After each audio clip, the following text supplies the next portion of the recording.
Now I'm gonna do some impromptu beatboxing just to check the mic if we've. I'm just kidding. Oh my gosh, what a letdown! I know. Does anybody remember the last instruction last night? Meet someone new. Did anybody meet anybody new last night? Yeah, awesome. And this morning, amazing. There's still new people you haven't met, I promise. Thank you so much for being here. We're so excited. How was your night? It was good? Happy to hear it. Okay, our first guest is a surprise speaker and a very dear friend. She is Twitter's gynecologist. She is a New York Times columnist. She is a podcasterologist and a TED Talkermologist. She's also one of the very, very select few doctors who have their own shoe named after them. And I'm so excited to show you the new colorway of that shoe. Not all shoes get repeated. The Dr. Gunter gets repeated, right? Okay, please welcome Dr. Jen Gunter. Thank you. Oh, wow, this is so exciting. So that's kind of, I think I'm going to sit. I don't know, should I stand, sit? I'm going to sit. We're just having a little intimate chat in the distillery. So what happened was I didn't think I was going to be able to come this year because I had an event in Toronto, and so I get this text a few days ago from Steven. He says, hey, about the event next week. And I was like, oh, if you're too full, if you're sold out, it's okay. Don't worry, I don't have to come. And he's like, no, it's actually the opposite. And so it all worked out, and I'm here. Which I'm always happy to help out because Fluevog is like family, right? You know, I walk in here and I feel like all you guys must be like distant cousins. Because, you know, you're either shoe people or you're not, and then you're a Fluevog person, right? So I wanted to start by telling you guys a story about how I fell in love with Fluevog, because it goes a long way back to the 1990s. And I was a resident in London, Ontario, although I shouldn't have to qualify London here for most people, but when you're in the States, you're like, oh, I went to school in London. They're like, ooh. I'm like, no, London, Ontario. It's still cool, but different in a different way. And so, because if you say Western, they're like, what? And I was looking at some magazine, and there were these crazy shoes in there, and this John Fluevog shoes, and it had the picture of the store in Vancouver. And you know, for those of you who are younger than I am, this was before there was the internet. This was before you could look things up, right? And so I just assumed that's the only place there was a store. It never occurred to me to call and see if they had a store in Toronto or anything, because that was the magazine. So I decided, how am I going to get to Vancouver to get a pair of these shoes? So I'm a second-year resident, and I'm like, okay, I can plan this. So there was a big conference in Vancouver, a medical conference, in 2 years. And in my residency, if you got a paper accepted to the conference, they paid for you to go. And 3 nights in the hotel. So I designed a research project about abortion. It got accepted. I got flown to Vancouver to give the presentation. And I went and bought my first pair of Fluevogs. Now that's commitment. And the other thing that, for me, which was so appealing about Fluevog, was I have size 10.5 to 11 feet. And I grew up in Winnipeg, and I grew up back in the day when the stores carried one size 10. And that was it.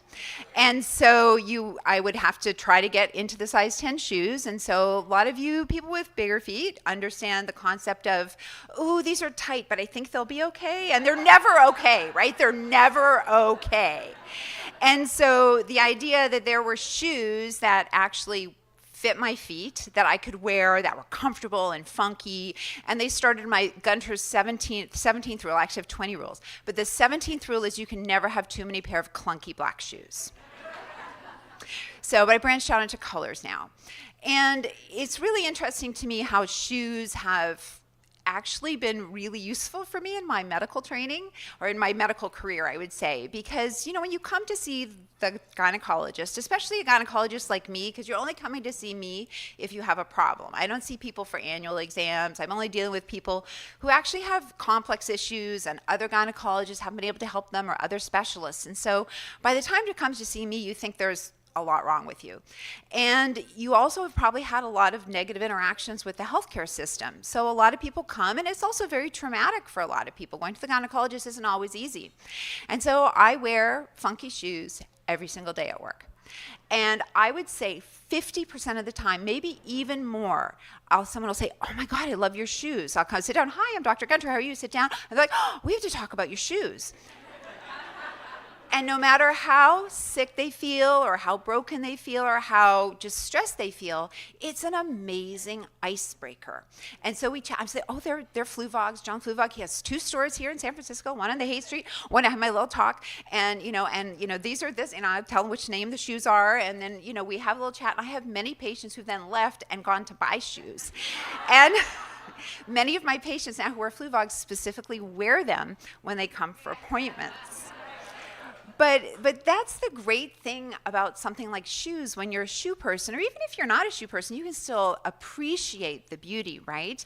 And it's a really great icebreaker. And how many times have you been walking down the street in your Fluevogs and someone said, "Hey, Fluevogs," right?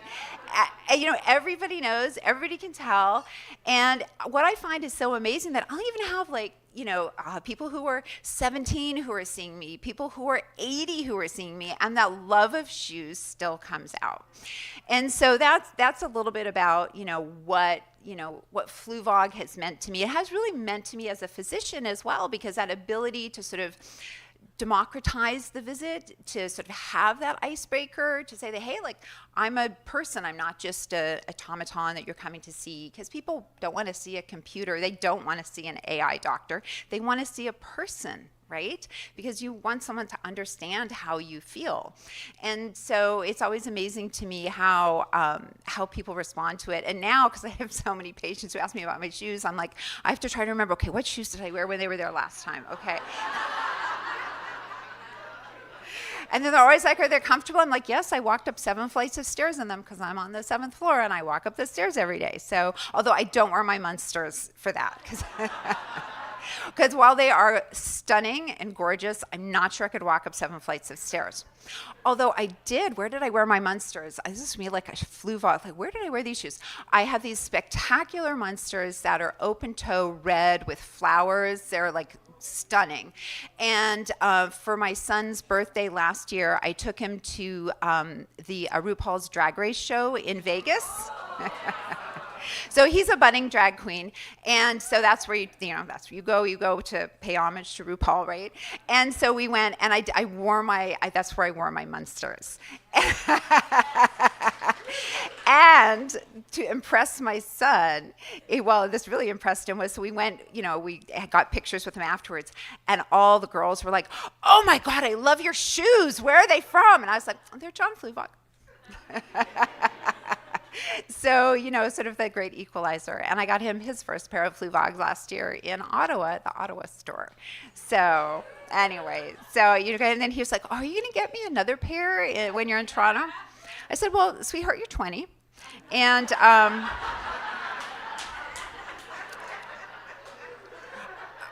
I did save up a lot to buy my first pair when I was 23. And I did buy your first pair to equalize." So when he got to Ottawa, he started at the University of Ottawa last year, and he was a little bit scared about moving away from home and going to college. And I said, "So we're going to get you a pair of Fluevogs," because I said, "You're going to be sitting in class, and there's going to be a professor, or there's going to be somebody else who's got a pair of Fluevogs, and they're going to point out, and they're going to say, 'Nice shoes.' And it's going to be a way for you to have an icebreaker and have some conversations and just feel more comfortable with people." And you know what he said? "On the first day of my first class, my professor was wearing Fluevogs, and he pointed out, and he said, 'I like your Fluevogs.'" And it was just a sort of a great way to sort of help him see that. But I said, "But so you're going to have to save up your money and buy your second pair yourself." That's it. You get one pair from your mom, and then the rest is on your own. So anyway, I have my most beautiful ones on display in a cabinet in my bedroom, because I'm like, why should they be in a closet? Why shouldn't they be out there like artwork? And so and it's so funny, and I have a couple of pairs around the house. Also, like, I have the Munsters out because they're so stunning.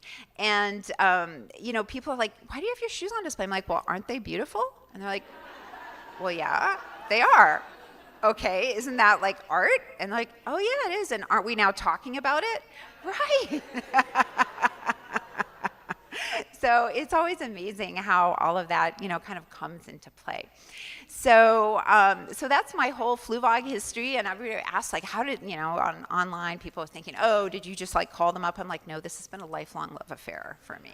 And they finally, after, they finally were like, oh, you really, we finally hooked up, and I met, Stephen, who does such an amazing job organizing things, and John and Adrian. And it's really, I just feel like I'm in a big family. And I just loved when I got here and everybody walking in and all the cool shoes and how everybody styles them so differently.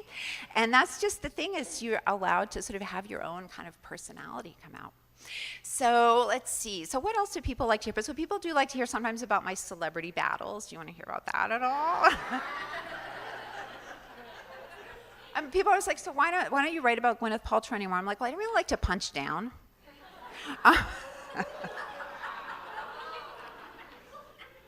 Did you know apparently when she's interviewed, people aren't allowed to say my name?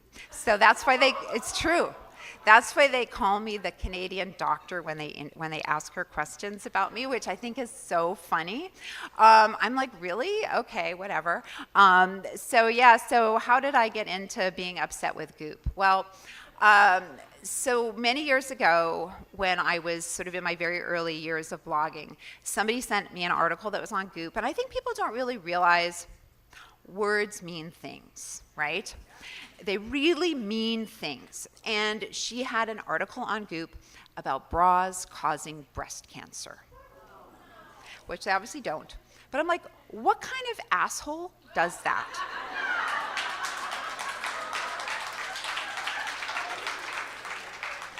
So you're going to make a bunch of women who have breast cancer feel guilty that they caused their own cancer? Because that's, if you follow that thought to its conclusion, you're blaming people for causing their own cancer for wearing a bra. And of course, the article was so ridiculous. It was the idea about like bras obstruct lymph flow. I'm like, have you ever worn a bra?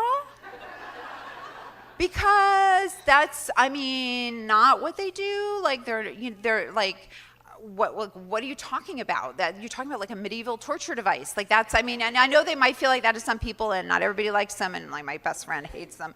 But although she's wearing one of my bras today, I'm like, sis, you'll see, you just need the right one. But anyway, so I saw that, and I thought, I have to write about this, because it sounds ridiculous to say bras cause breast cancer, right? But if you have breast cancer or you're worried about breast cancer, it doesn't sound ridiculous to you. And when you're in a vulnerable moment, these things can really weigh on people. So I wrote about it, and what really astonished me was how many people in the press called me to then comment on what I wrote. And I'm like, so let me get this straight. You think it's actually like serious that bras cause breast cancer? Because you're writing about it in this equalizing way. And I think that's one thing about the press that has become a super big problem, is not all sides are equal.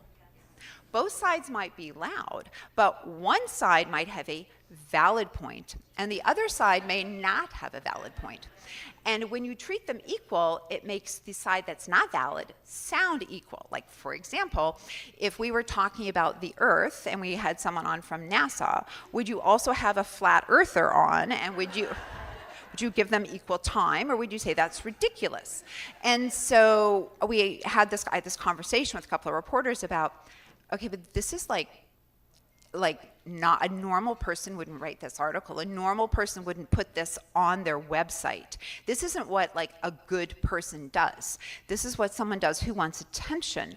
And if you want to get attention and you're a celebrity, like, I don't know, like go eat at a special restaurant and have someone take your picture. Don't don't sort of try to get page clicks off of people with breast cancer. And so then I started paying a lot more attention. That was the thing that kind of got me into paying attention to snake oil and the things that people say and all of this sort of lunacy that came out of Goop. And the idea, it's not just that stuff is not good, but it's that it then perpetuates into the mainstream. And you see that, for example, I started to realize that all of the physicians associated with Goop they were all anti-vaccine, and they were all, all these sort of association with conspiracy theories and all this other kind of stuff. And you start looking at, so the idea that bras cause breast cancer is awful and offensive to the people who have breast cancer.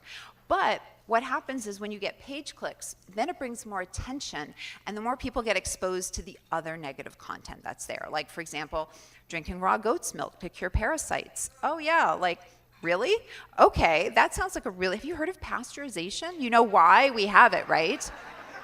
Like, we have it because people were dying, and now they're not because they kill the bacteria that's in the milk, and things like that. And it was just so amazing to me how, if you're a celebrity, you get this sort of free pass from the media. So that's how I kind of got into it and started blogging about it. And it was so funny that it was clearly like irritating Gwyneth Paltrow on Goop, like clearly, because reporters would call me and they'd say things, and I'd be like, oh my God. So I'm like a chick with a blog. And you're like a super megastar celebrity, but I'm like, well, of course I'm right and you're wrong, so there's that. And there's also a fact that I like don't care what you think about me, like at all, because I don't. So, like, I'm not like you. I don't really care if I'm on the cover of People magazine talking about some new supplement, because I actually want to be respected by people. I don't want to do that. And so anyway, it went on, and I would write these things, and it became bigger and bigger. And I thought it was, I didn't think it was funny because people were reading these awful articles on Goop, because that really bothered me. But I thought the press's response was just so insane, how they would elevate it. Anyway, so my pieces would go viral and they'd get quoted and things. And so when I was in England on vacation, actually, and it was the day before my birthday, and my phone just started blowing up, and I'm like on the train coming back from Manchester to Newcastle, and I'm like, what's going on? I'm with my cousins and my sons, and Gwyneth Paltrow wrote something mean about you, and I was like, oh, goody. So their whole thing was, so she appropriates the Michelle Obama. She says, well, when they go low, we go high. I'm like, okay, pointing out that bras don't cause breast cancer isn't going low, but let's talk about what that actually is. So I have the press. They wrote this whole thing about how I'm like a mean and nasty person and don't have an open mind. And I'm like, no, I'm just not a grifter. And it was, I thought, my God, you guys all stood around the water cooler, and this was the best effort you came up with? You have PR people, you have all this stuff, and this is what I thought it was funny, and my family's like a little bit freaking out, and I'm like, this is a gift. I'm gonna write the greatest response to this, that all the press calling me like, oh, Gwyneth Paltrow said this about you, and I'm like, yeah, so she said bras cause breast cancer as well, so whose word do you think you should believe? She thinks you should stick a rock in your vagina, like. And that's not even the worst part of it, a rock that can be recharged by the energy of the moon. I'm like, so let me get this straight. You have this secret power that you can take a rock and charge it with lunar energy, and you're gonna just tell people to stick it in their vagina? You're not gonna solve the energy crisis? How does that work?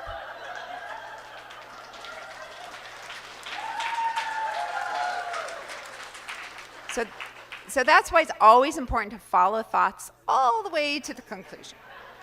So anyway, so it's all blowing up, and all these reporters are calling me, and I'm saying to them, this is really a news story for you? A news story that me pointing out all these grifts are harmful to people, and Gwyneth Paltrow got upset about it, and they're like, well, yeah, it's a news story. I'm like, that's ridiculous. So anyway, so I wrote this response, and it went quite viral, and all these big celebrities were sharing it, and I don't think she's quite beloved in the celebrity world, but I don't really know. And it went crazy viral, and so then I got profiled by the New York Times. And then I realized that there actually is an audience for people who want to hear the truth, and it's just sometimes the media gets in the way because they want the shiny thing, right? They want the thing that sounds cool, and they want the soundbite, as opposed to really kind of holding them accountable and saying your words matter. Your words really matter. And there are people, not everybody knows, like when I read stories about finance or, the environment, it's like, I'm not an expert in that.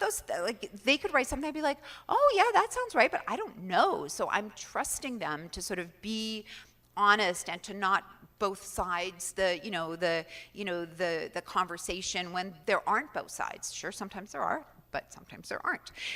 And so it just really helped me understand the power of the press, but also the power of actually correcting people and saying, no, actually, you're not right. And it doesn't matter if you're a celebrity, it doesn't matter if you're a reporter, it doesn't matter if you're a person on the street. Speaking up for the truth is really important because, again, words matter, and the wrong words can be so harmful to people. And anyway, so that's how I just sort of became, I guess, kind of the myth buster because of that. And people would send me stuff, and I'd write about it, and it just really made me realize how it's so hard when you're bombarded with so many messages about things that sound real, and you're in this very vulnerable moment in your life, how it's so easy for the wrong seed to take hold. And why it's really important that we have people that are willing to stand up and tell the truth, because if you don't have the truth, then what do you have, right? You have Animal Farm, you have 1984. That's what happens when you don't have the truth, when you can't speak up. Which is if you actually go back and read Animal Farm now, it's even especially living in the States, I have to tell you, it's whoa. That's just basically exactly what's happening. I keep seeing stories on the news, and I'm like, oh, poor boxer. It's just really just really, my son just recently read Animal Farm, and he's like, this is really scary. I'm like, yeah, yes, you should read a lot of George Orwell. But it's just so important to be accurate and to speak up and to stand up for what you believe in. And I think I'm pretty sure I'm among very like-minded people about that here. Because, I think that when you have freedom of expression, that's something that you also show in your footwear, right? You sort of believe in that. So I've been chatting for about 25 minutes. So what else? I'll finish up with one more story. Oh, one more Gwyneth Paltrow story, because people like that. So, okay, I got the 5-minute sign. So, because this is also, I think, sometimes it shows people where people really show their true colors. So my first book was going to come out, The Vagina, was actually my second book, but The Vagina Bible was going to come out. And Elle Magazine called me up, and they're like, we want to do a profile on you, which is super. It's one thing to be online in a magazine. It's another thing to be in print and a legacy thing. So that was going to be a huge platform for me right before the book came out. They sent a reporter to my house. I spent the whole day with the reporter. I took her out dancing, because that's what I do. We went to hear this great 80s band. We spent the day together. I'm like, we're going to go out and go dancing, because it was Saturday night. It was a good band. And so we did all that, and it was great. And then they were supposed to send a photographer to do a shoot. And then it didn't happen. And then I finally reached out, and they're like, oh, we had to pull it for content. There was, for space in that magazine. And that just happened. But I was like, huh, really? You planned all this. You paid for a reporter to come out. That's not cheap. And I just kind of let it go. I didn't think anything of it. And then a year and a half later, maybe a couple of years later, year and a half later, I get a text from a reporter. And the reporter's like, so did Elle cancel an interview with you, kill a story because of Gwyneth Paltrow? And I was like, say what now? So you all know E. Jean Carroll. She was a legendary columnist for Elle. She's the one who took Donald Trump to court and won, right? Yes, amazing woman. Anyway, she was let go from Elle around the whole time of the whole Trump thing, and she, of course, spilled some stories, and that was one of the little nuggets apparently that she dropped. And so the reporter was calling me, and yeah, that's what turned out. So Gwyneth Paltrow had my story killed in Elle magazine. Yeah, that's the power of celebrity. So apparently when you're a manager for one celebrity, you manage several, or you're their PR person, and basically, Elle magazine was told that they wouldn't have access to the other stable of talent if they ran that. And I was like, wow, I guess I really did get under your dry brushed skin, didn't I? And all that meditation and all that stuff that you talk about, it's really working for you, isn't it? So, which is, at the end of the day, it didn't affect me at all. And I just was like, wow, that's just like really sad. That's a really sad way to go through life. You have all of that. You have all of that wealth. And you have all of that privilege, because you have a lot of privilege. And that's what you do with it? Wow. Anyway, so, that's it was a really interesting, eye-opening moment about who holds the power. And I'm like, that's okay. I'm still going to keep speaking up, because I couldn't live with myself. If I was telling lies, if I was selling people junk, if I was telling people things are going to work, if I was telling people that bras cause breast cancer, if I was telling people to put rocks in their vagina, I couldn't look at myself in the mirror. I'd be like, who are you? What kind of message am I sending out into the world? Is that really what I want my legacy to be? No, I want my legacy to be a truth teller, and my legacy to be a chick who loved a good pair of shoes.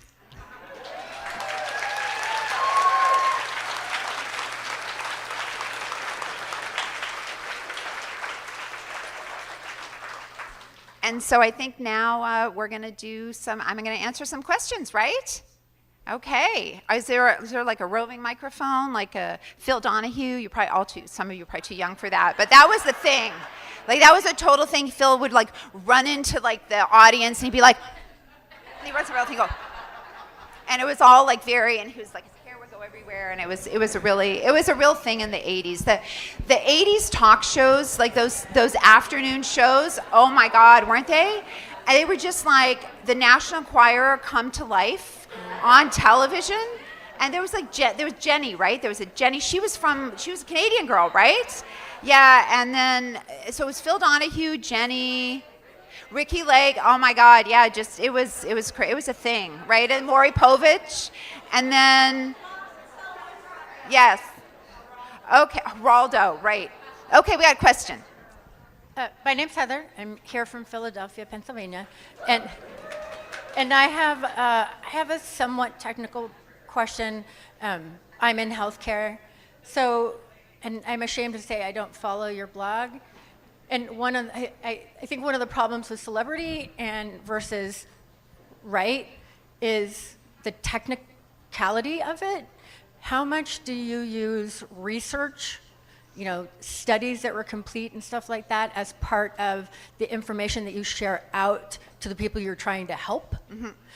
Because, I have certain conversations with my friends and I talk about nursing, and it just glazes. Right. So how do you balance the technical research knowledge with, just helping people understand that you don't put rocks in your vagina?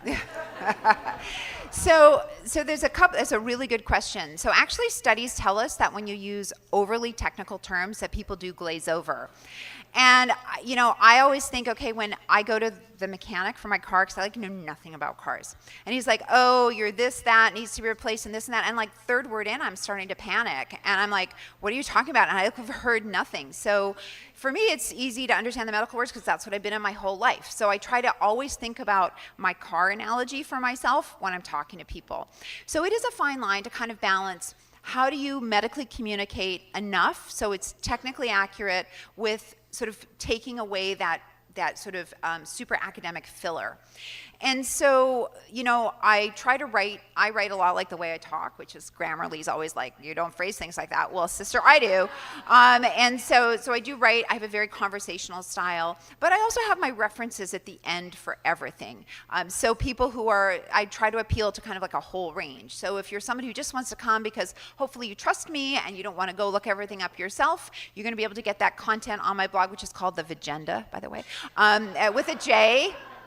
And so I try to do it that way, but I also mix it up. Some of my pieces are much, I would say, lighter and have less research, less academic focus. But sometimes I'll write about an article and I'll be like, this is super important article, and I want to talk about why it's a good article or a bad article, because I appreciate I have a really wide range of audience. I have people who are, OBGYNs who follow me and academicians, and I also have people who probably feel about medicine the same way I feel about cars. And so I think it's okay that you don't have to have the same message for everybody. And it's good to have a variation. People will drop in for the things that work for them. But I try to write in a more conversational style, but I also always provide all my references at the end of every piece.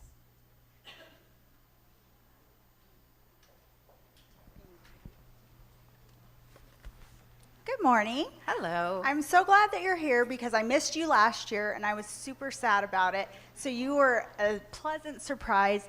Thank you for speaking your truth and for talking for all the women of the world. And I love your books, everything you say, so thank you. Oh, thank you so much.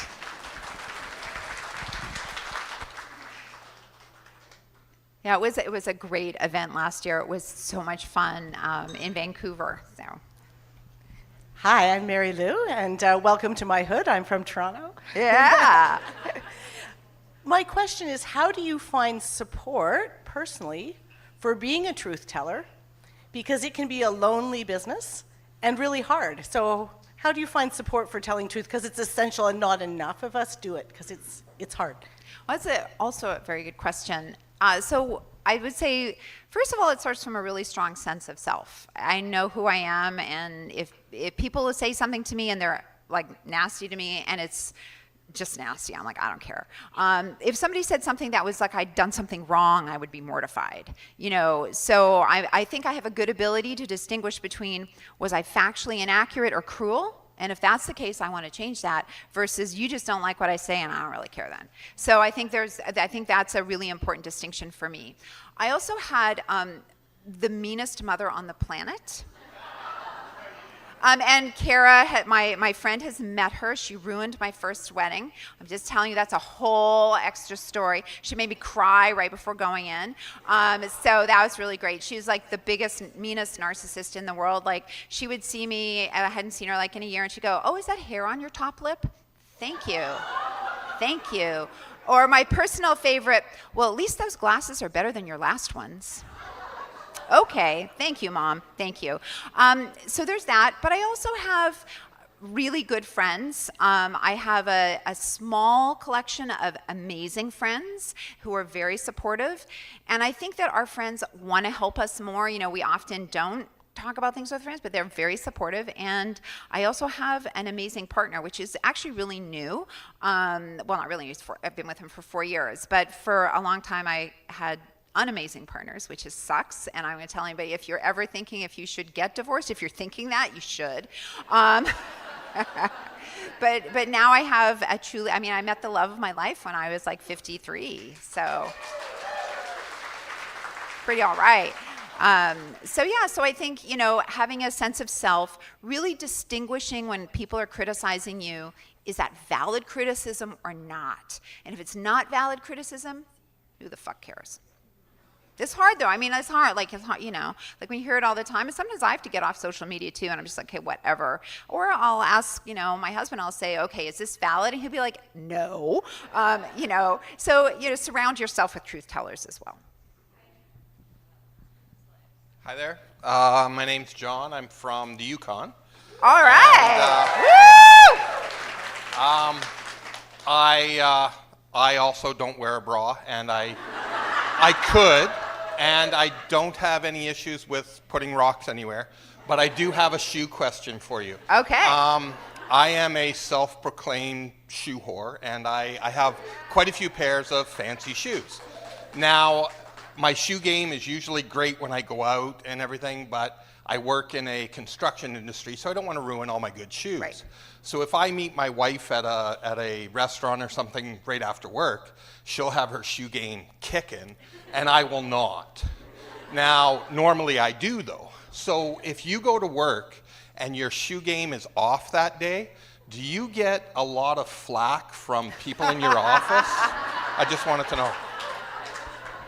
So, my shoe game is never off.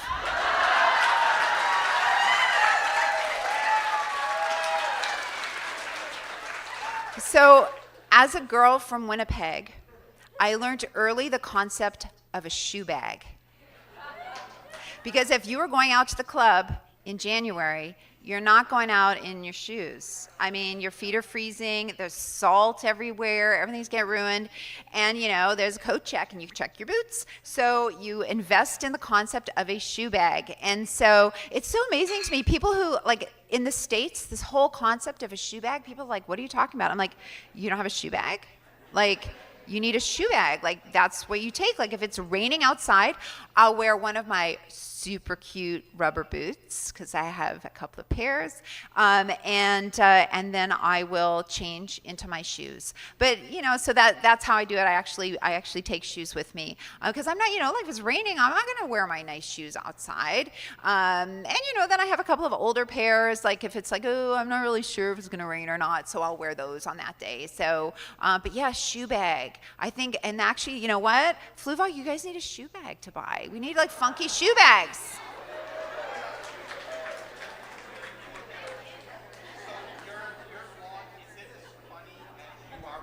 Is my blog as funny as I am right now? I try. It's medical stuff, so it doesn't always come across. I would say my social media is probably a little funnier than my blog. But yeah, I try to make it. I try to put a little bit of snark and stuff in there, because you don't want to like glaze over and fall asleep. So, oh, thank you so much.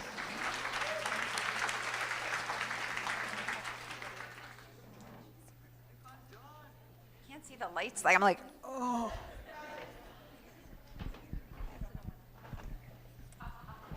Hi there. So my name is Sam. I'm originally from Alberta, but I'm here in Toronto doing my master's in engineering. Woo!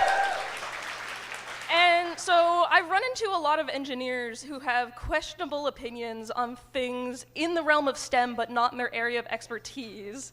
So how do you deal with other STEM professionals who hold and propagate this misinformation in a lot of areas that's not evidence-based, but they try to use their position of authority as like an engineer to back up these ideas? Are those people mostly men? Yes. Just confirming. Okay, so it is really hard. So in medicine, it's the same thing. We have like sort of like folklore, basically, that people become like obsessed with, and really it's like some dude wrote it in a book like in 1930, and I'm like, yeah, we have like more data now. So I think that sometimes when you're talking with people like that, first you have to decide, is this somebody that you think you have a chance of converting. And if that's the case, then I think what I often do is I'm like, well, maybe you might want to read this article. And then, I'll say that. I'll say, well, gosh, I think you really need to rethink that position. Or can you find me an academic reference that backs that up? Because what I've read doesn't say that. So please provide me with the reference, is usually the thing that I say. And I would say that everybody folds. In that situation, like, I never get somebody coming back with the reference because the reference doesn't exist. Like, I know it doesn't exist. So I think that's what I say. And then also, sometimes it's just like, and then they'll say, well, we can agree to disagree. I'm like, well, I'm not disagreeing. I'm just correcting you. So, but I also admit that sometimes the power balance, so I can say that now as like a 57-year-old woman who's very far along in her career, and I have a different privilege than I would have had maybe at 27, right? With my colleagues, and so I'm able to do that now. So I think I was just labeled a troublemaker probably when I was 27, and that sucks because, you're speaking up and you're trying to correct someone and you're like, well, where's the reference for that? And the reference doesn't exist, but everybody wants to believe it. Sometimes I just say, just try to look for the reference. And I think if this is a person that I think I'm going to invest with, like that, this is somebody I'm going to have to interact with again in the future, right? This is not just some dude at a conference I'm never going to talk to again. Like, this is somebody who's going to be a colleague or somebody in my department. I'll just say, well, hey, you know what? I would love, actually I do this quite a bit. I'll say, you know what, that's a really interesting point. I've never read that before. Can you get me the article? I would love to see it. It must be a reference I've missed, and can you send me that? Because I'd really love to see that article. And it's never happened, because obviously because a reference doesn't exist, right? And so anyway, that's the best way around it. For me, I think there's different things work for different people. Maybe trying to engage other colleagues as well, or then it can be different because then people feel like they're being ganged up on. But sometimes also, if you think this is someone who's just really been misled and they just think they're right because they're a dude. Sorry, I'm sure there's a lot of dudes that aren't like that, but just, then, investing in if you find it, come back to me and kind of, being pleasant to give them the opportunity. Because, sometimes people do. I've had people say, wow, I went and looked that up and you're right. And I'm like, yeah, because I don't say it if I'm not. I think that's the big difference, right? Women professionals talk when they're sure about something, and a lot of male professionals just talk. Sorry. But anyway, so I hope that answers your question.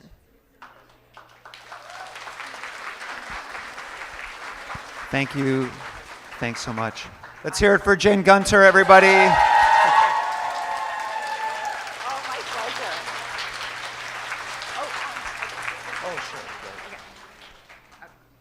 Okay, we're going to stretch our legs for 3 minutes. I'm going to leave that up to you. You decide how that works. But a couple of repeated announcements from last night in case you didn't make it. Tattoos start at 3. If that's news to you, then prepare yourself. In the Distillery store, just right there. Everybody knows where that is. Everybody has to get one. That's not true. And I think we're live on the internet, so I can't say that either. And then if you have any questions, look for a Employee of the Month pin or myself, and anybody who looks like they work here, they'll help you. And we'll get started in about 3 or 4 minutes. The gift exchange is open. That's another announcement. If you're not familiar with the gift exchange, ask somebody beside you because they probably are. We'd love for you to sign up. It's one of our favorite things. And yeah, we'll be back here in 3 or 4 minutes. Thank you.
Hi, everybody.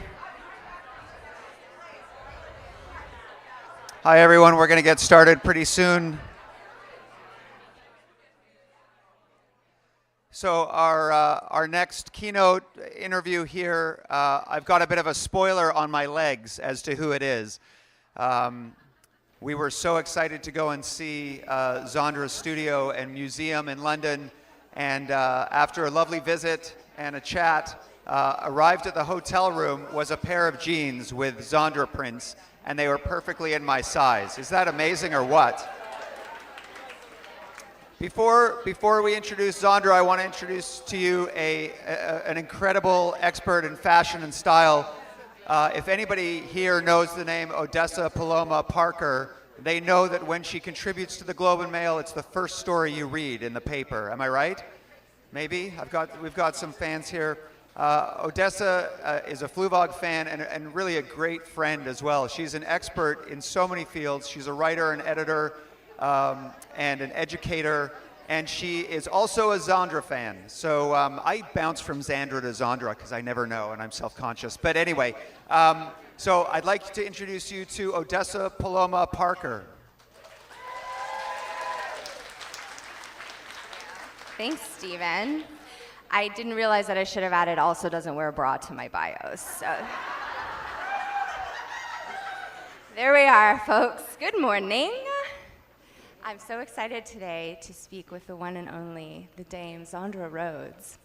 As Stephen said, I'm a huge, huge fan. I'm wearing an exclusive print dress that I'm assuming this is from the 80s. Like this is like VVV 80s feeling that Zandra had done for a brand called Condici. And, you know, what really sticks out to me in terms of Zandra's career is just that she has defined so many amazing moments for like the world's most stylish people, like Freddie Mercury, Mark Bolan, my personal style hero, Diana, Princess of Wales, Barbara Streisand. Okay? So, she has also founded the Fashion and Textile Museum, one of my favorite places to go when I'm in London, and if you haven't been, you definitely must go. And it's celebrating its 20th birthday this year, which I think is quite fantastic, and such a huge accomplishment. And we're going to talk about a whole bunch of things, and then I'm going to try and leave time for a Q&A. So without further ado, let's give it up for Dame Zandra Rhodes.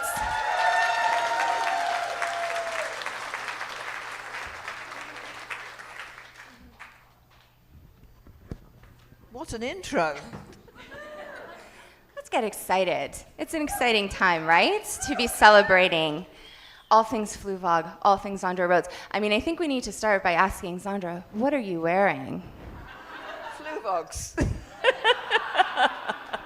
Those look so comfortable. And they're not my only pairs. You look amazing. I love it. So I think a good place to start is at the start. So I would love for you to share a little bit about the beginnings of your brand and why you chose to use fashion as a vehicle for your artistry. Out of all the other applications that you could, you know, do with your textiles and your creativity and all this colorful, wonderful joy, why did you choose fashion and what motivated you to start a brand? Fashion really started by accident. My mother, who was very, very exotic, she was so exotic that when she came to school open days, I'd say, please don't look different from all the other mothers. and really, I mean, I think she's the whole background. And then she was in Paris before she married and worked as a pattern cutter in Worth, Paris. And then she taught in the local art college. And I'd never been I'd always been lucky because she could make me all these clothes, but I'd never thought that I'd go into making dresses. What happened was I went to the Royal College of Art and did printed textiles. And when I first went there, everyone was doing furnishing fabrics, curtains and wallpapers. And then in my second year, I suddenly thought I'd love to do fabrics for clothes, you know, for dresses. Then I ended my third year, I got first class honours and I did dress fabrics and went to try and sell them and no one would buy them. They said these are far too extreme. And they'd show me some terrible texture that you wouldn't want to wear at all. And the college encouraged me and said, why don't you go directly to some designers in Carnaby Street. These were girls called Foal and Tuffin. And I took my designs, and then I had to work out and find a printer and get them printed, which was quite new in those days. You know, you'd sell to people, whereas I was organising, doing the artwork and then printing. Well, that was all right for a year and a half, and then they said my designs looked too extreme. So eventually, I took on a partner, Sylvia Ayton, and we did clothes, and Vanessa Redgrave backed us in a shop called the Fulham Road Clothes Shop. Stayed open for 1 year. But Penelope Tree bought one of the very exotic things we did with handkerchief points on the trousers and everything. And then she got offered a job with Wallace Shops, and I was left teaching 2 days a week, and I hated teaching. I couldn't bear teaching. So I put together a collection. I got someone who was a librarian who'd trained in fashion, and I thought, well, the people who did fashion didn't look any more intelligent than me as a textile printer, so I'd like to learn to make dresses. So I put a collection together and decided that, I don't know why, I'd met this wonderful American friend, and he'd said, and everyone said, and these two mad Ukrainian American models, and they said, come to America, you'll make your fortune. But anyway, I bought a ticket and went to New York with my collection, and I took it to Deanna Vreeland in American Vogue, and she raved about it and photographed it on Natalie Wood, and it introduced me to the top boutique in New York. And then for the next 20 years, I'd go back to London, put a collection together, and then take it to America, and sometimes to Creed's in Canada in those days. Long while ago now. That's a potted history. I love it. Well, and you had just shared another Canadian moment with me before we came up here with Taller Cranston. Can you tell everyone here about that experience? I had a wonderful trip to Toronto. It must have been in the middle of the 80s, where I did Romeo and Juliet on ice, and it was filmed here in Toronto with Taller Cranston and Dorothy Hamill. And I got an Emmy for that, which is wonderful. Iconic. I love it. I love it. So a few weeks ago, I was at London Fashion Week, and I actually saw you from a distance at the Ashish show. Ashish is another one of my favorite designers. And I love to know, and I've been to your presentations before at London Fashion Week throughout the years, and they were always so fun and exuberant. And I'm curious, and I'm sure everyone else here is too, for somebody who's had such a storied and career and such a intentional vision, you've stuck to your vision this whole time, extreme or otherwise. You've just been well, like it or don't, right? Which is amazing. So I'd love to hear your thoughts about Fashion Week and attending now, and what you think of the vibe and what excites you about going to Fashion Week, if anything. Well, I must say, I always find Fashion Week, maybe because I've got older now, it's exhausting because you have to run from one show to another. And it's all right thinking they've invented Uber, but try and get one in London. Or rush to the tube and then rush to get to the next show. What I do find terribly sad is the fact that I don't think we should have gone and separated from Europe, because it really means that the designers in the UK now haven't really got an outlet in the same way, and they're going to have to go to Europe. Yeah, it's been hugely challenging. But there were some exciting shows, so that was very nice. Yeah, and I think something too that I'm noticing is that there's sort of this dialing back to more of an authentic street style approach too, because for a while it really felt like when we were going to the shows and watching people get their photos taken, they were just like a walking billboard. There was very little fun and personal aesthetic thrown in. It was very specific and very marketing focused. But I'm curious about your impressions, but the people at the shows are really kind of sometimes eclipsing the shows in terms of what they're putting together. I think it's definitely, and depending on who it is, the people are dressed to be, they might as well be part of the fashion show, that the audience are dressed up as well. I think that side of it, maybe it's encouraging better street style. Although you really can't get better street style than in London, let's be real. It's really, really good there. Like, I just can't. I have to walk everywhere because I'm going to miss somebody's cool outfit. Seriously. I wish they wouldn't wear so much black, though.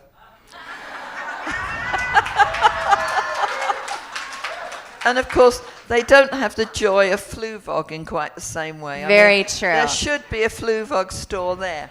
And there Where is yet. John? Someone take a note. Shoe bags, Fluevog store, all over London. I really do feel like this is a London vibe, though, that we've got going on here with our Fluevogs, for sure. But like, that's a good segue into talking about your designs, and I'd love to know what some of your favorite pieces have been to design over the years. There have been so many, but what are some kind of highlights for you? I mean, life's very strange in that it goes in a whole lot of different circles. So, of course, there was a huge Freddie Mercury sale only, 2 months ago, I think it was now, and they discovered 2 more of my outfits. Wow. That's so fun. I mean, he was wonderfully shy, and I got this phone call. The other thing you have to know is that if you've got pink hair, it doesn't really mean you know what's going on. I mean, I quite find that, I mean, it's probably the same for John, that in order to design a product, you have to bury yourself in the product, which means you don't always really know what's going on. Now I forgot what's going on. So anyway. So Freddie Mercury was a highlight. I get a phone call, it probably is 1974, from a pop group, Freddie and Brian.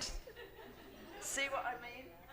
So I get a phone call and I say, well, you'll have to come in the evening because I only had a funny little attic studio with no changing room or anything. So I said, come in the evening. Then when I put the phone down, I had to ask my girls what they played. And then they came round in the evening, and then I took off. The actual outfit that you always think of Freddie in is that white pleated one. And he sort of went around the room sort of like with his arms out looking fabulous. And that was one of them. Then the 2 that were at the sale were other ones that were flowing in jersey that looked really lovely. And then, so I went to the show, which at that time was in Earl's Court, with my friend Dougie Field, a very, very trendy artist who sadly has now passed away, but I collect his work. And we were at least 10 years older than most of the audience. So it was really, but it's always those outfits that get remembered, which is quite fantastic. Definitely. Well, and it's interesting that you note that you were older than the audience, because one thing I think that resonates so much with your brand is that it really is a brand for anyone. Anyone Yes, can live that thank Zandra you. life, right? Doesn't matter who you are.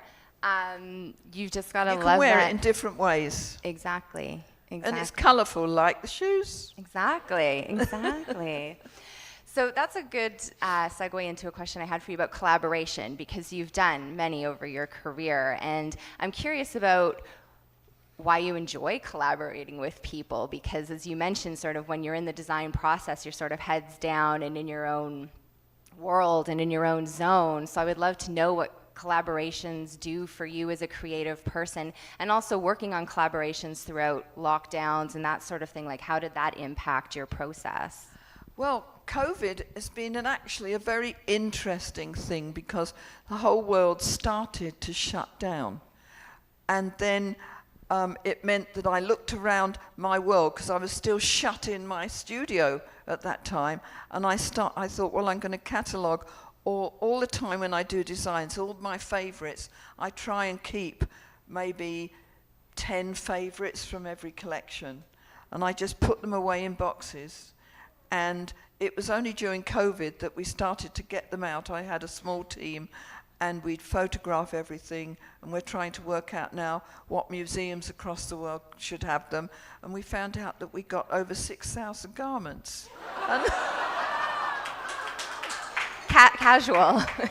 So wow. We've been now we're working out what museums across the world, and I hope the Royal Ontario will have some. So That would be fun. Now I've forgotten what I was saying after all Oh, that. we were just talking about collaboration. Oh, so talk to me about that. During COVID, we actually got in touch, and I had my first Fluevog experience when I came there. Sounds very last mysterious. year, which was wonderful. But funnily enough, when I used to go to New York to do appearances in Bergdorf Goodman, one of my best customers took me straight down to Fluevog in New York, and I had two gorgeous pairs, one marvelous pair of Munsters in green, and I wore them with a green velvet suit. And I had a robbery in London. What did they take? My shoes. I knew this story already, so I was prepared for the heartbreak outcome. So apart from that, at the beginning of COVID, the basement of my studio is a long 9-yard printing table. What's that? About 10-meter printing table. So we actually stopped the physical printing, and I started to do other licenses. Like I've done this with a company called Wallace, who are with it's on mail order with well, it's on mail order somewhere. And I've just done a wonderful range for a Spanish company. So that and then I've always admired how IKEA, I wanted my prints to go around the world, and I did a collection for IKEA, and that was just when the COVID was lifted. So, and then trying to get even to Sweden with the publicity was difficult. Yeah, I would imagine so. So you were just mentioning museums, and I would love to just chat quickly about the Fashion and Design Museum, and tell us about that experience of founding that building and what it means in terms of preserving fashion and ideas, because that's really what institutions like this do, right? They really hold space for creativity. I felt right from the 90s that people don't always appreciate the importance of a textile designer.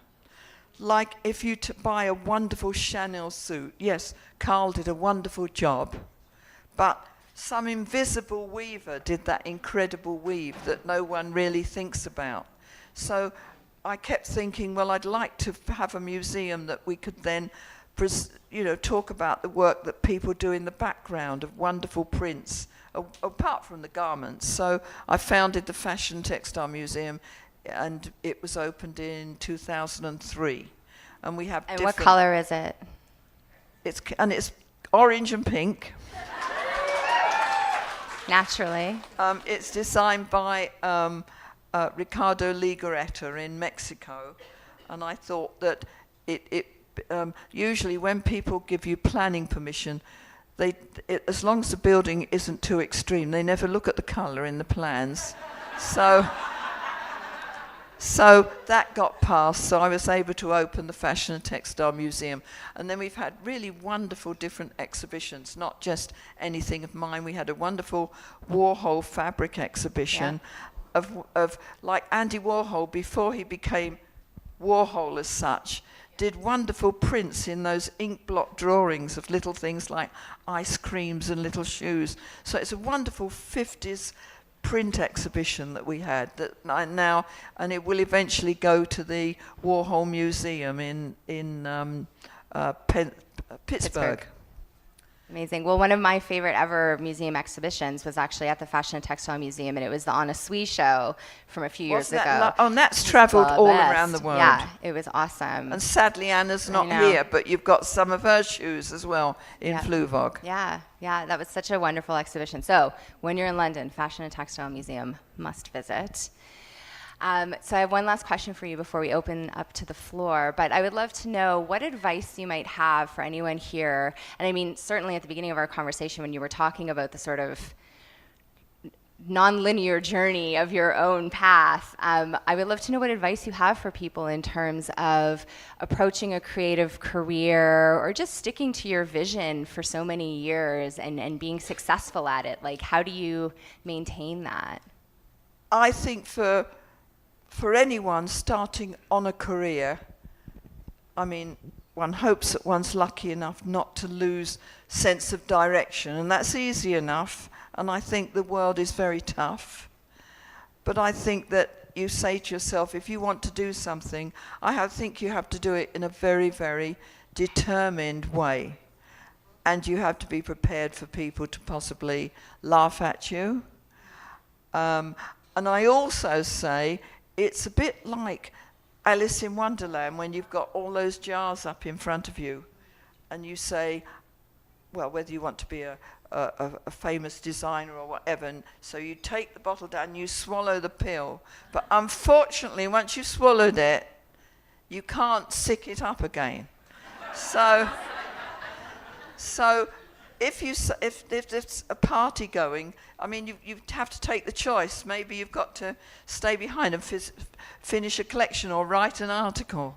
You know, whatever you choose to do, I think that you have to be quite directional about it, and there are things that you can or can't do together with the things that are wonderful that go with it. You know, I once was walking around a market with Larry Hagman, who was a great friend, and people kept coming up and they say, "Can I have your photograph? No, can I have an autograph?" And he'd go, "It's Sunday and I'm just shaking hands."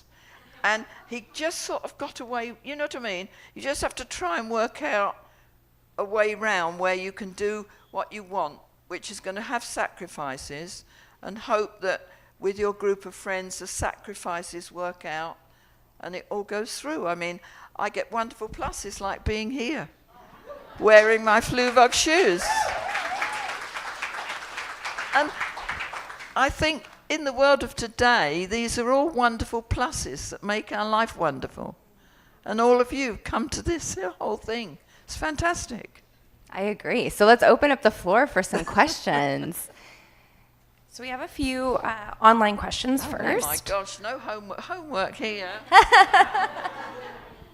got it naturally. Okay. What was it like working with Queen to create their stage outfits? Did they have much input, and what inspired you? This is from Lee. Well, really, it was wonderful to see Freddie take the garment off of the stand, which was really a wedding top. And I said, move around, see how you're going to wear it when you're performing. And I must say, that's what was so fabulous, was seeing him actually perform. And lucky enough that pictures of him were preserved in that.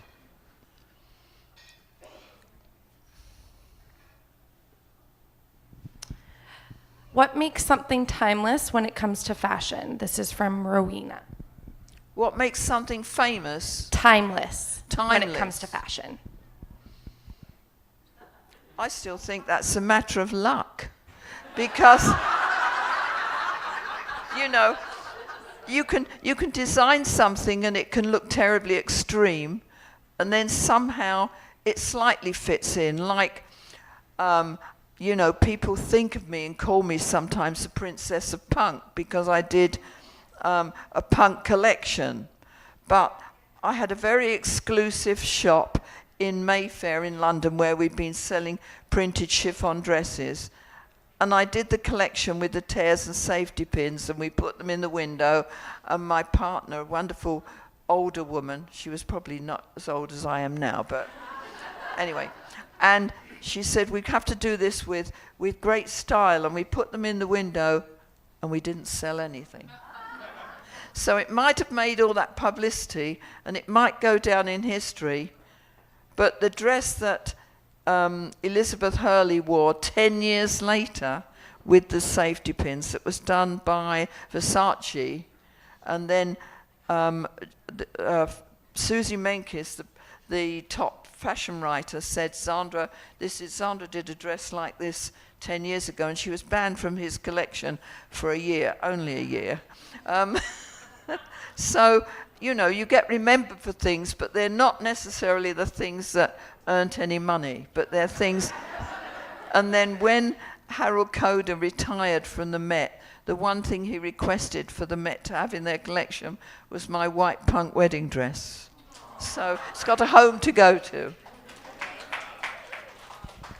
Okay, last online question, Zandra, from Jen. What effect do you think artificial intelligence will have on the future of fashion design? Have you ever thought of designing, this question's actually irrelevant at the bottom, but yeah. What effect do you think artificial intelligence will have on the future of fashion design? Whoever's asked that thinks I'm more intelligent than I am.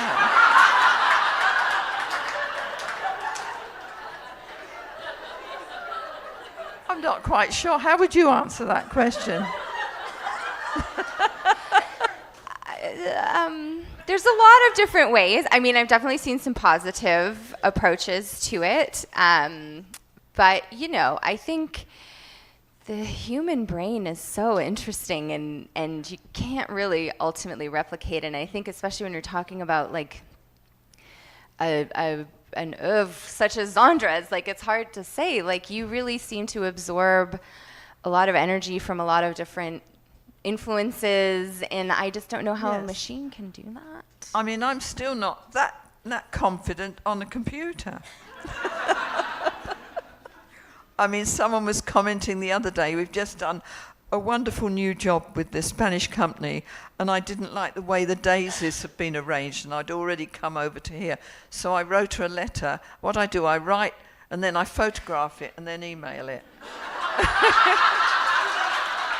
I love an analog moment. So that's me in AI. That's great. It's perfect. That's a perfect answer. Okay, we've got one more question.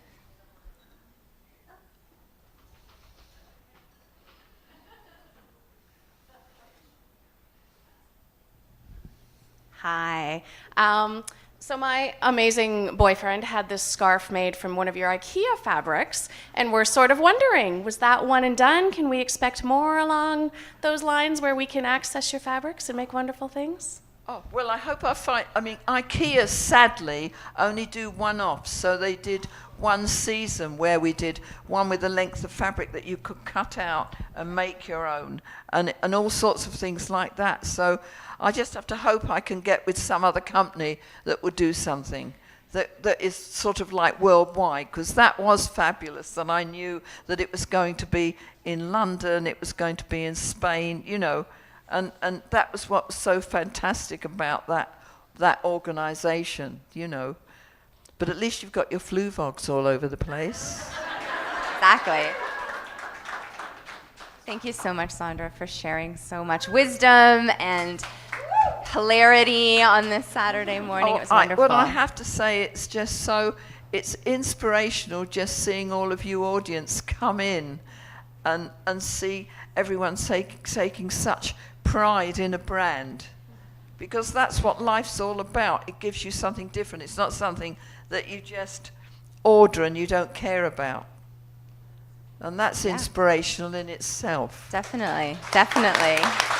Thank you, everybody. Let's hear it again for Odessa and Zandra.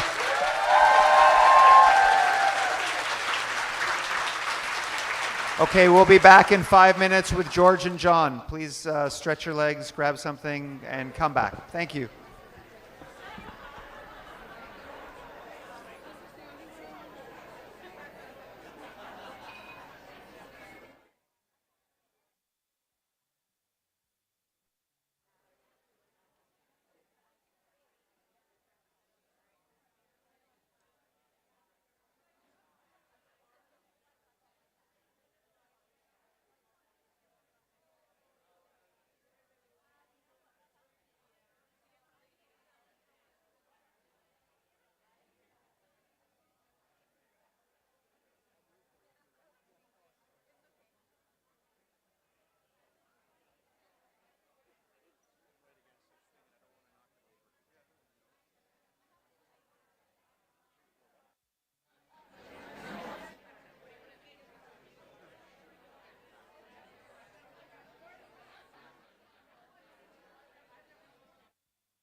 Okay, everybody, please take your seats.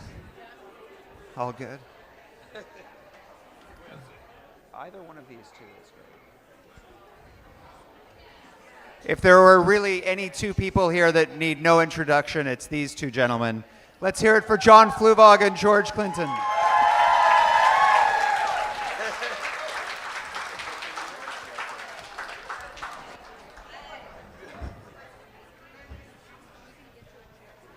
Gentlemen. Bright lights. Hey, hey, hey. Now remember, we are live streaming to the internet, so let's keep it tasteful, right? Oh, okay. Damn. Too bad. I had some good ones for you. Not that tasteful. So I think I'd like to start just with recognizing how prolific you've both been. I think we can all agree that we have... How many kids do you have? Oh, okay. Yeah. But in terms of creation, styles, designs, activity, you have hundreds and hundreds of things to your names, from songs to shoes. Do you ever worry that the creativity is going to extinguish? No.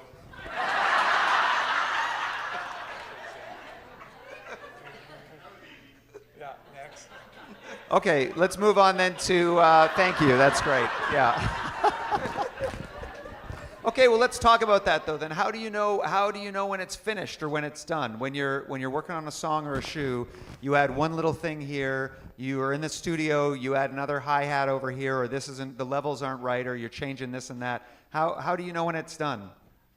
When I look around and see all these pretty feet around here, I know I haven't done nothing. I'm just getting started. He's got so much. I mean, everybody look good.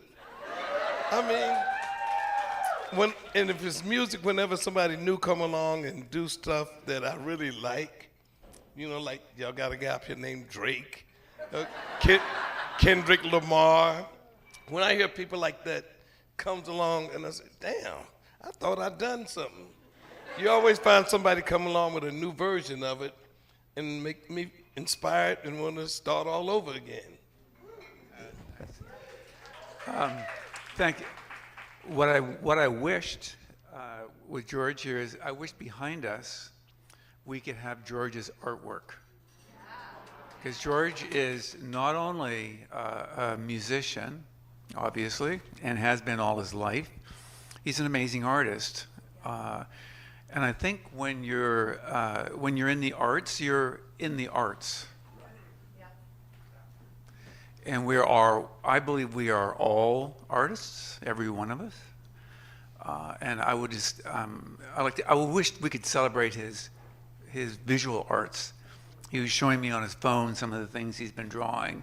And he does draw, he paints every day. And what's really even more amazing about George is he's colorblind. Hello?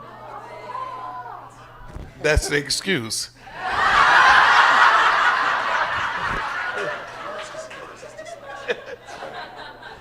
Yeah, well, mine is dyslexia. I am dyslexic, yeah. So we were coming here this morning, and George said, he said, I like your coat to me. And I said, yeah, it's green. You like the green? He said, yeah, it's a great green coat. It was black. Well, that's something my kids got me used to. I would write pink on the paint can, or black, or gray, or green, and that's how I knew which one to get. They would come along and switch the tape. So I have a purple dog, yellow sneakers. So that's how it works good. So I don't know. As long as you don't know, it works out all right. So you're both known. So you're known for music and shoes. You both do a lot of artwork as well. Also, this right here, we haven't even talked about this, but this is the upcoming third collaboration that Fluevog and George Clinton have done. So all of the shoes and the boxes that Fluevog and George have worked on all incorporate George's artwork on there, and it's one of our favorite projects to work on for sure at the office. But you both, so now you've got into visual arts, both of you. Is that to keep that creative juice flowing as well, and moving into other areas? That's my excuse, you know. Like my wife over there saw the art, you know, I've been working on, and she's a Fluvogger.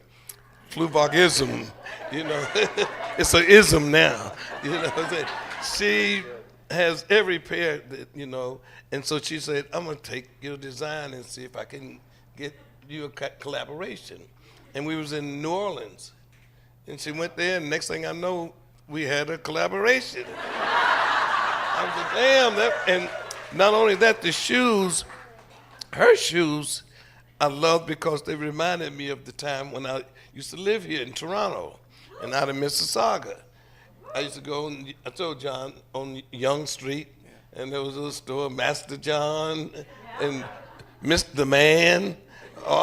We used to buy the platform. That's what I got pretty famous for in the 70s when we was flying around on the mothership, was the shoes from Toronto. So I kind of recognized that vibe, you know, and so when we got together, he confirmed that he was from Canada.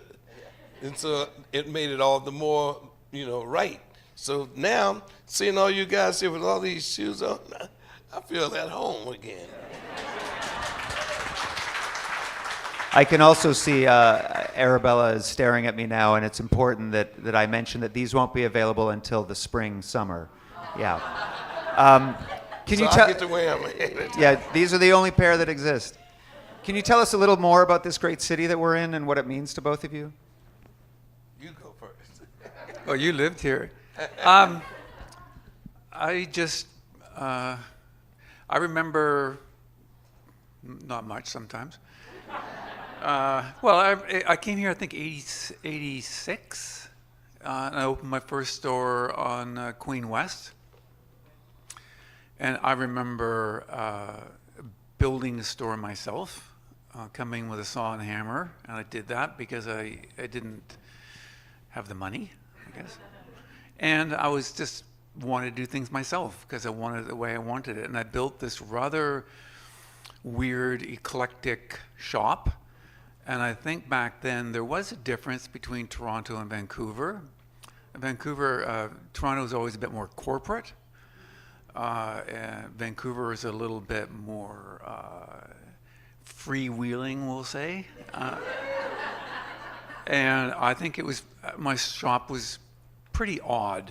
It was goth, kind of unusual and sort of weird. But it didn't go bankrupt. It kept on going. And I've moved 3 times in Toronto, and thank you for Toronto for all the support that has given me. I find when I come to Toronto, unlike Vancouver, there's a little different feeling in the air here, which is I get a lot of people telling me, oh, they're so thankful and impressed that I'm a Canadian. When I'm in Vancouver, I don't get that. We have a different vibe, I guess, out there.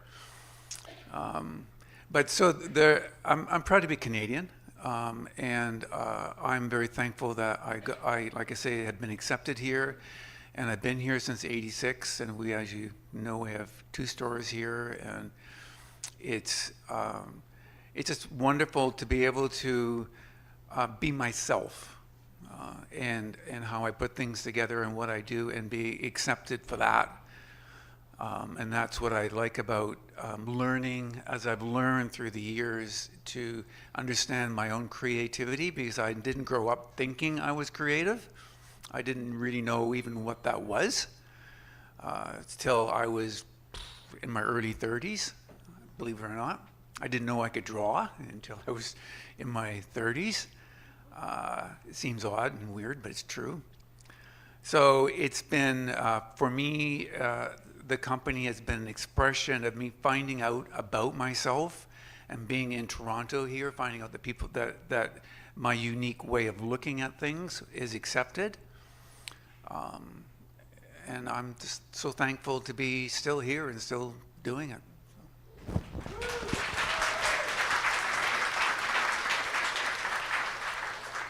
It was about 1968.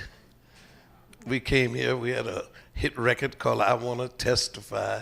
So we were on tour. We was a group from Motown. All of us wore the same suits, the same shoes. Everything was alike.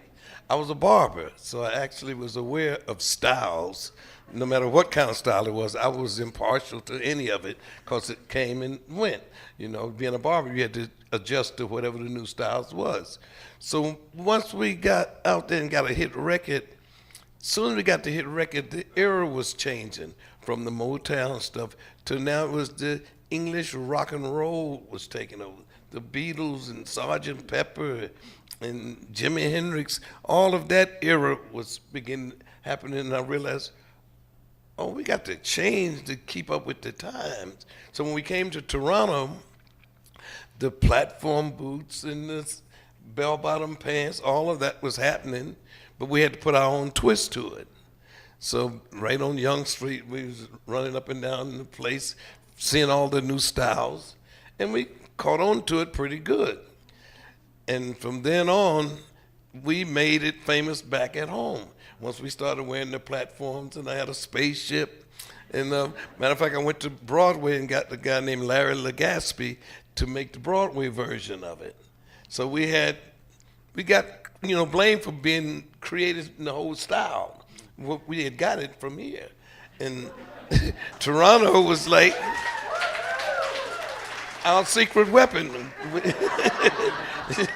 And ever since then, I've been coming back and forth to seeing it. And this time when I came back, I hadn't been here in like 25 years. I mean, down this area. So it changed on me again. I'm glad you're with me. Talking about the beginnings, George, you were pretty close to continue working in the Silk Palace, and I'm desperate for you to tell us a little bit about the hula hoops and the toy factory. But John, you also were almost destined to pulling ice cream at the Luxury Freeze. Do you remember the moment when you knew that your future and career was going to be music and footwear? Don't say no. It's not a one answer. I knew mine was going to be music in probably the 6th grade. Wow. When Frankie Lyman, I don't know if y'all knew that. Why Do Fools Fall in Love? That was a hit record. I was in the 6th grade. Can you sing the no. opening line? Come on. Yeah, they'd be young to sing that note. So I knew then I was going to be a singer. Everybody around our neighborhood would be out under the street lights in the evening singing doo-wop records, which means love songs. That was it. So I was going to be that. You said the hula hoop place, I was probably 17 when they came to town.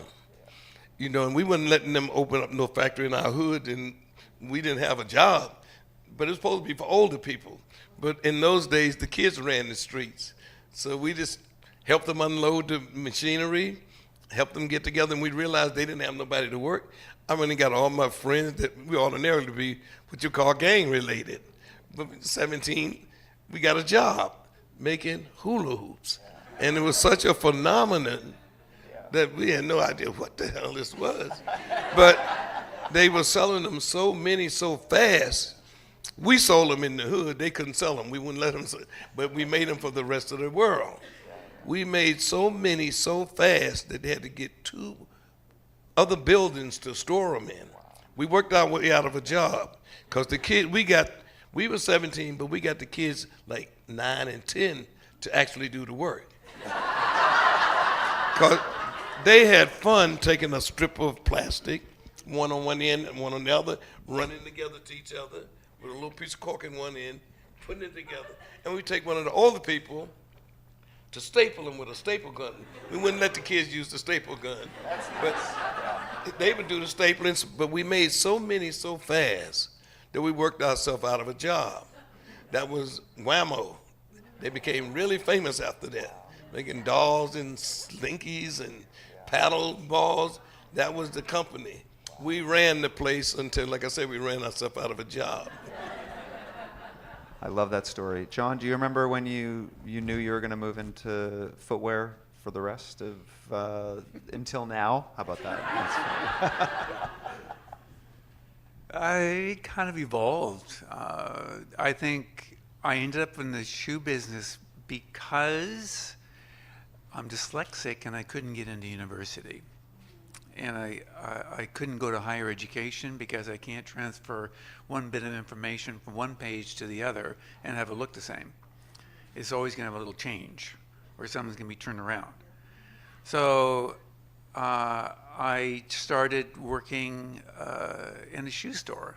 And maybe it's just like, be careful what you start, because that's what I ended up doing. If you ever read my book, you'll see that it wasn't something that I knew that I was going to do, not at all. And I'm so happy, blessed, I would say, that I've got myself into a kind of career that I understood, and I kind of got it. I don't know how to say I get it.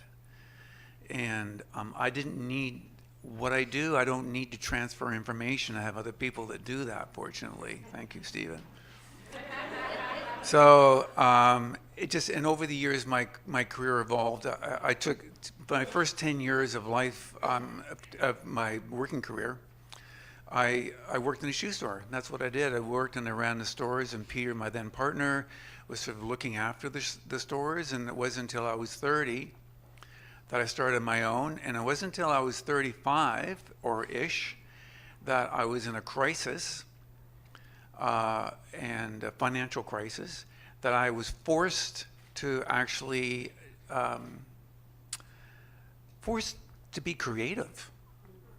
I didn't come at my creativeness because it was bursting out of me everywhere. I came at it because I got to feed my kids and I got to pay my mortgage. And what am I going to do? And I looked around and I remember thinking, well, how do you design things? How do you start? And then I thought about music, and I thought about the music that's really cool is always the first person that does something, right? It's not the copies. It's that first sound that you hear that's different or unusual. And I'm thinking, well, how do you do that? I remember sort of considering that. And then I'm thinking, I'm in Vancouver, and I see one of my customers walking down the street. She's probably 18 or something, very punk gal, wearing cowboy boots with his toes turned up. And I looked at them and I thought, that's kind of cool, right? And I saw the shape in my mind, and so I said, I'm going to do that. Because I just liked the whole look that she had going on. I liked the way it felt and how it made her feel. And so I made a last, it's called, that shoes are made on. I turned the toe up. And I sent a copy of it back east to a last factory, had it made up. And then I had a hippie friend of mine. He's a hippie, he still is, was and still is. And he made a few pairs of these shoes called the Pilgrim. And you know, I still kind of sell that shoe today, right? So I think that creativeness is really a matter of listening and hearing. You hear and it comes to you. It wasn't, I don't consider myself creative. I like to think of myself as a conduit. And it's a conduit. And it comes and I'm in between. I just kind of make it happen. So the reference to their books, if you haven't read the books of these two guys, they are just a phenomenal read.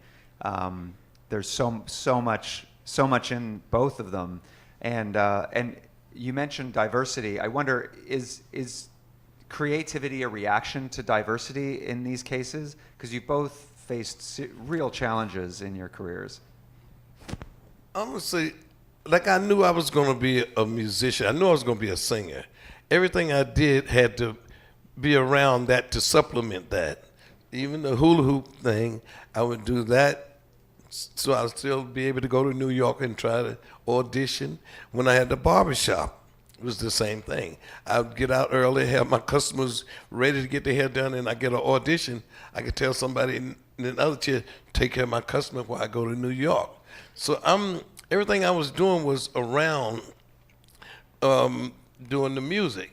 So the hula hoop, the barbershop, everything until we got the hit record, and I left all of it. Well, I left the hula hoop when they left me. But but the barbershop, I mean the barbershop, I did that right up until I knew I had a record on the top 10 in the charts. And I finally let the next barber run the shop, and we were on the road from then on. We came straight to Toronto, and like was here for 5 years almost. So all of it works to promote the next. And even the artists painting was because we got out of the suits, had to come up with new ideas of what to wear, and we was ridiculous. I mean, the 60s was psychedelic and punk and funk and all that. You could do whatever you wanted to do. We were so happy to get out of the suits because we couldn't keep them pressed. We couldn't keep them alike. So once we got freedom from that, we went crazy. I mean, I wore diapers. I wore Holiday Inn sheets, towels. We wore anything. You know, we clowned it. And then I realized, oh, that worked. So now if I get really cute with it, and, you know, shiny stuff like that, it still works. And so that created the whole art thing. The album covers was weird. All of that painting got me later in the years. By the time it got to 80, I was painting. You know, I didn't do the album covers, but we were famous for the covers because the artist that did them was real good. One of them still lives with me to this day. He did the Parliament album covers, the Sir Nose, the Bootsies, all of those covers. That got me into the painting thing. And like somebody said, when the pandemic came and we couldn't do nothing else, I painted so many paintings and sold one for $20,000 that I had an instant habit. I've been painting every morning. I get up, I'm out there doing something, and I got an art manager. And being a singer, I'm easy to get in touch with people that's famous. You know, so that's one thing about that. You get to meet people that's famous. So putting those two together, I know how to do the PR. I know how to do all the interviews and talk shit, and you know, and all of that works together. So it actually got me a real career in painting. So it all promotes itself. You run into new things that easily accessible because you have the familiarity to all the press and all of that. I don't know if anybody here is. Oh, please. I don't know if anybody's seen George on stage. I'm sure we have some people here who have seen concerts. And you know, you surround yourself with such talented people. And you talked about change and influence. And you know, we're doing a collab here. We've done 3 together. John, you do collabs with multiple people. You surround yourselves with important people as well. How important is that to surround yourself with new people, especially young people? You mentioned change and evolution of things. I'm going to say this, young people is the key. And with music, I find that the music that get on your nerve, that's the new music.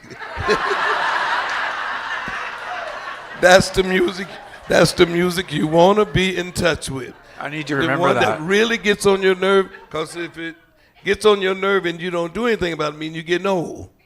You know, I'm 83 now, but the average person in the band is in their 30s, or we got some in their a couple in their 20s.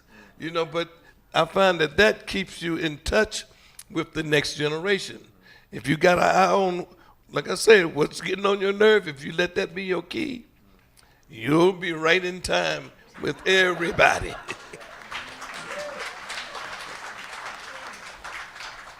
I need to remember that. That's a good one.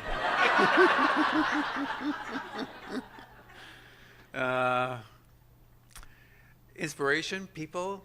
I think we're all a little different. I think I probably tend to be a bit of a recluse, actually.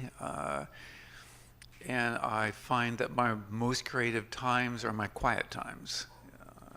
When I sit and I let the spirit wash over me, as it were, I can chill down, and I find that things come into my mind.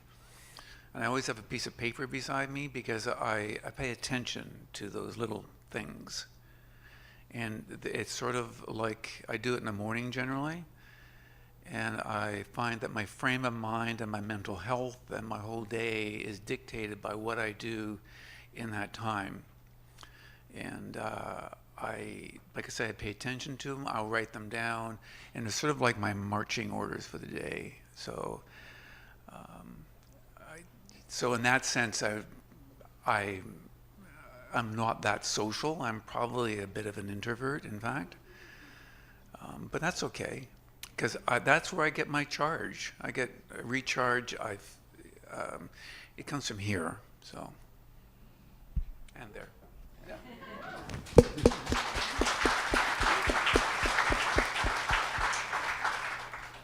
I don't know. Anyway, I'll just say it anyway, because John also, talking about when music annoys you, or if you're starting to get annoyed, you have to embrace it and those things. It just makes me think that John also puts designs through, and he'll admit that these will not sell. These aren't selling shoes. But it's in there, and it's in you, and you want them to exist in the world. And it just reminds me of, like, you know, music comes up, you have to get used to it, you have to adjust to it. And, you know, that's part of what putting out things that maybe aren't going to be accepted right now, but maybe will be in 10 or 15 years. Well, I think, yeah, thank you, Stephen. I interject a bit here, but it's about listening. And so when you know you're listening, you know you're right, you're right. Right? So go with it.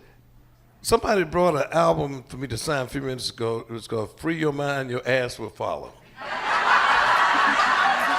Now, that's an album that I did. I did that album when we was leaving the Motown style.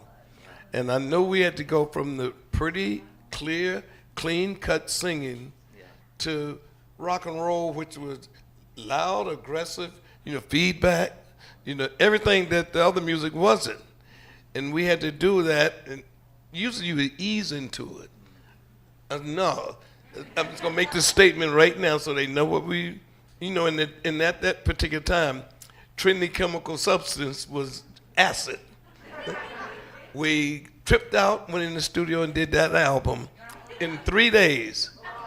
The whole album, but it was that's right. This album right here. Okay. I can open it up.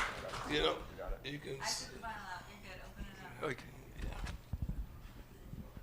This is we took this picture. Hold the back open.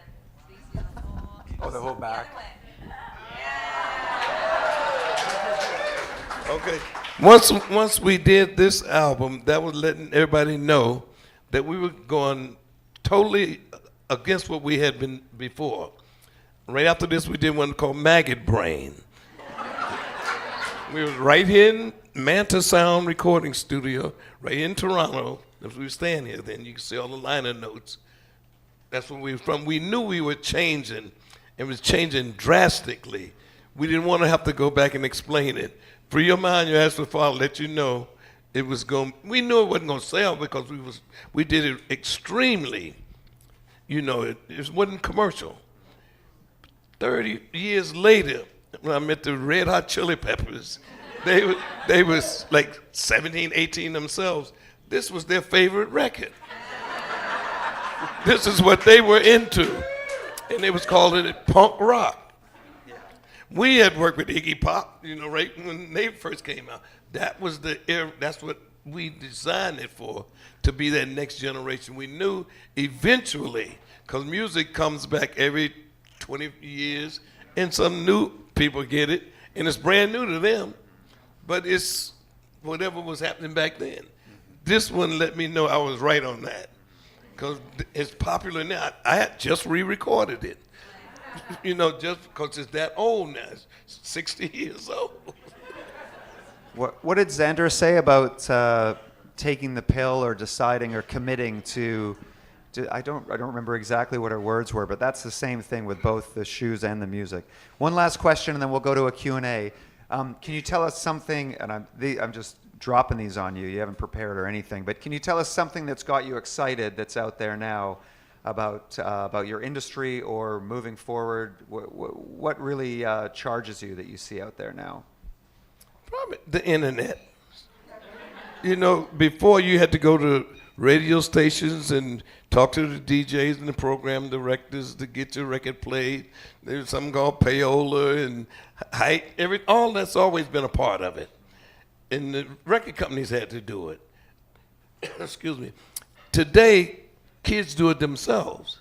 They get online, they get their laptop, they make the beats, and they rap over, and they put it on their page, YouTube, whatever page they're on. That's the new way of doing it. So I literally had to learn how to do that. What I did was get my grandkids,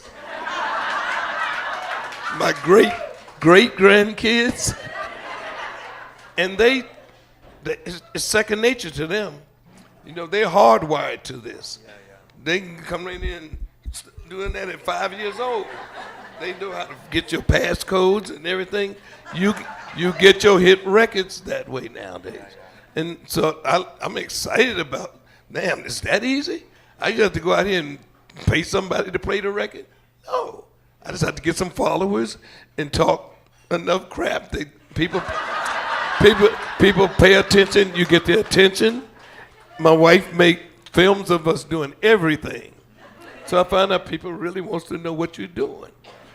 She got chickens in the backyard. I'm out there feeding chickens to get 60,000 views. It's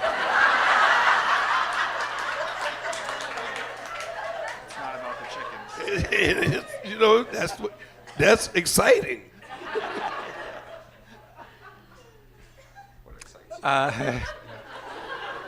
The good old internet. I love it and I don't like it. I feel like Jen, I love what Jen Gunter said and talked about truth and what is truth. And that's always something on my mind, like what is actually true? And you have all these voices and you have these people speaking things and talking, voices everywhere, but what is actually true? And I find that fascinating. And I find it fascinating that we so easily don't want to hear what is really true. And I get a vibe or a feeling in this group that you are all interested in what is true, what is right and what is true, a sense of justice. Thank you.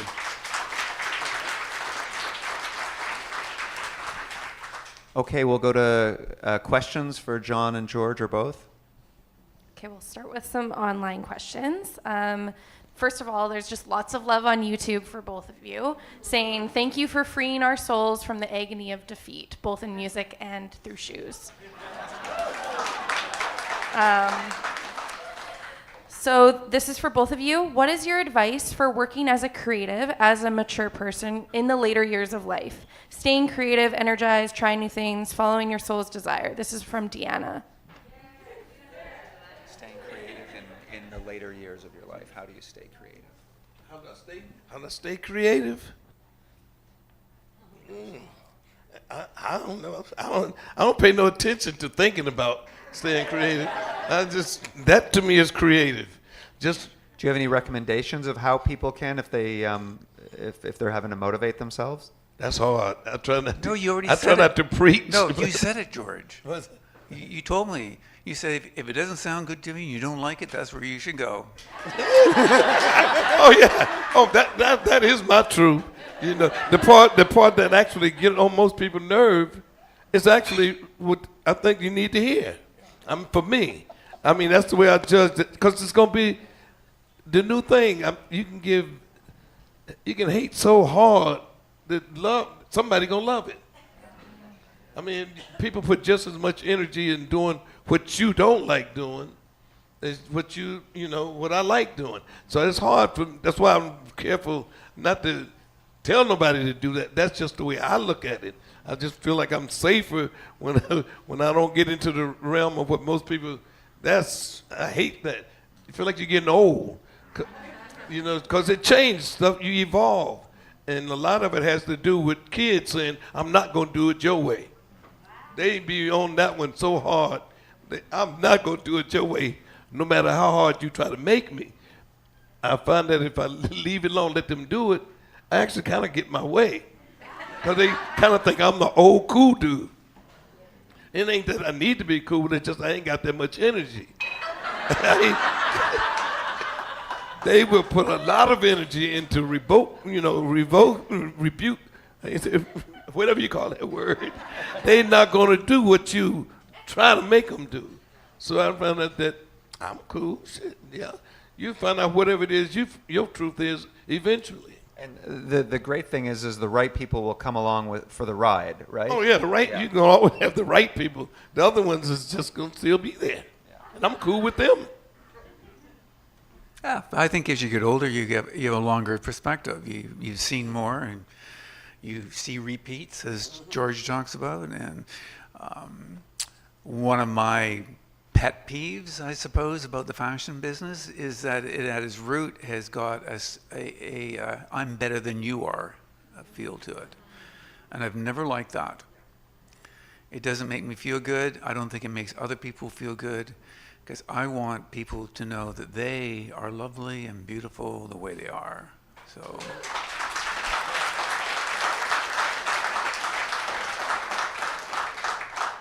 This question is for John. This is from Chris. How do you choose who to collaborate with? They just, they beautifully fall into my lap. They just come. And some people want to do it, and I just don't get a good vibe for it. And I never want to collaborate with somebody who's in it for themselves or who want really badly something out of it. That's no fun. That's not what I'm into. So it's just, when you got a good energy and a good vibe with somebody and you're seeing things a certain way, well, let's have fun. Let's do it. Okay, the audience. Hi, everybody. It's me. My name is Michelle Tracy. I'm an artist, musician, based out of Toronto. I firstly want to say that I am so beyond grateful to exist in the same lifetime as both of you. It is such an honor to even be talking to you right now. What a slay. We love it. I have two questions for you. My first is, what advice would you give to somebody like me who is a freaky little beep and different and chaotic and doing music for me first? What would your advice be for me to just continue when shit is rough? And then also, can you cap off this question with the best career moment of your entire life that made you really go, I'm so happy to be me, but I'm also just so happy to exist? So first is advice you would give me to be chaotic and continue when I don't want to. And then second piece is, what is the happiest moment of your career? You already look like a star to me.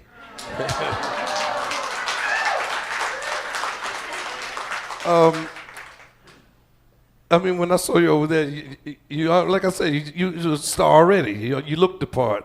You got the shoes on and everything. Matter of fact, everybody here looked like a star. But you got that part. But for me, the moment I got a spaceship and I landed in Madison Square Garden, with a hit record, and I was probably almost 40 then. I knew then that, okay, I can actually slow down now. Even though I was flying hard and fast, I felt like, damn, I made it. But I knew then I had to start from there and go forward. That was the moment.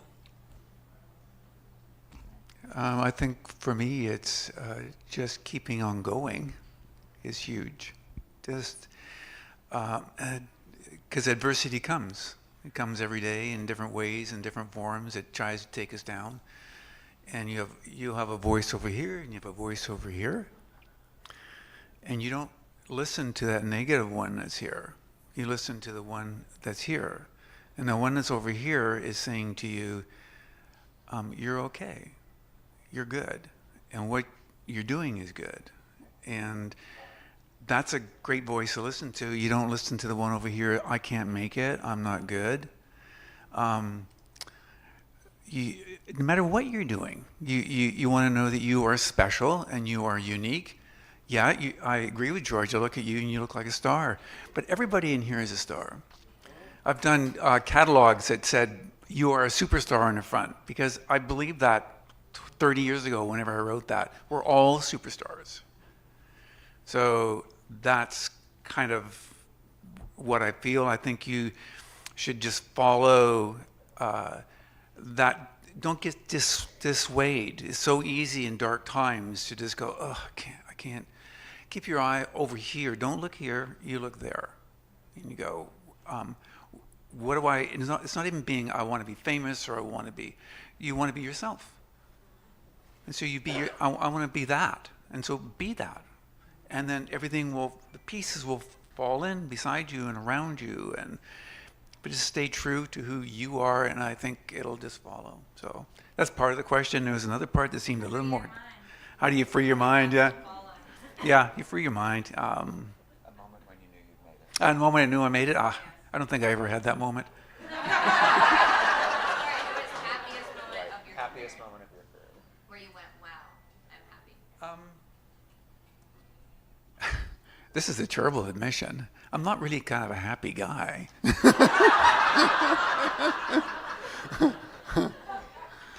That's it. Yeah, telling the truth. It's my Norwegian upbringing or something. That's part of my issue. Should we start dealing with that? So I didn't really have that. But I think that it's when other people tell you what they think of you, rather than me telling myself who I am or who I think I am. It's other people that come in and say, oh, I love what you're doing. And I'll tell you a little story. Out of absolute desperation, I opened a store in Seattle because I was going bankrupt, and I yanked all my stock out of one terrible store, drove it in a truck across the border. And I at that point changed the name of the company from Fox and Fluevog, who was just my partner in the 70s, to John Fluevog. And I opened up with a lot of English looks, pointed toe things, Dr. Martens. I was the first person to import Dr. Martens actually in America, I believe it or not. 1973, yeah. You were a customer, yeah. So I opened up the store and I called it John Fluevog. And I'm desperate. I'm bankrupt. I'm going to make this work. I hardly had the money to pay the rent to get in there. I was trying to sneak. I didn't tell my Canadian bank that I had done that, and I owed them a lot of money. And apparently they took the inventory as an asset, and I moved it to another country. I guess it was illegal, but it didn't seem very illegal to me. Yeah, no, this was in the 80s. This was like 85 or something, 80, whatever it was, yeah. Anyway, so what it was, to answer sort of your question, was I go down there, my name's on the door, I have all these different shoes, different product. The Seattleites was the beginning of the grunge movement, and people would come to me and go, they'd meet me, John, I love your shoes, I love what you're doing. And I go, mm-hmm. And I was sort of designing, but not really. I was just messing with products I could get out of the factories in the UK and this and that. I wasn't actually designing them. And I remember a pivotal moment driving home in my Subaru in fifth gear, because it had a 5-speed back then. That was a big deal. And thinking, people want there to be a John Fluevog, like a John Fluevog designer guy. And they want that. And I go, I can probably do that. I think I can do that. And so it was sort of like them telling me what I should be doing, and I kind of opened my brain enough up to walk into the door.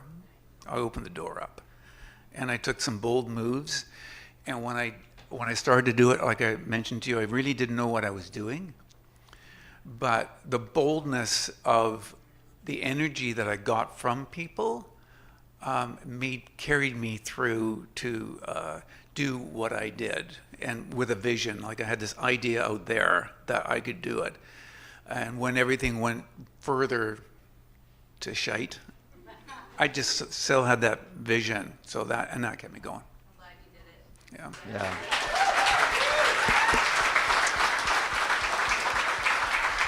Yeah. We have time for one more question. This is for George. Could you talk a little bit about your collaboration with Thomas Dolby and how that came about?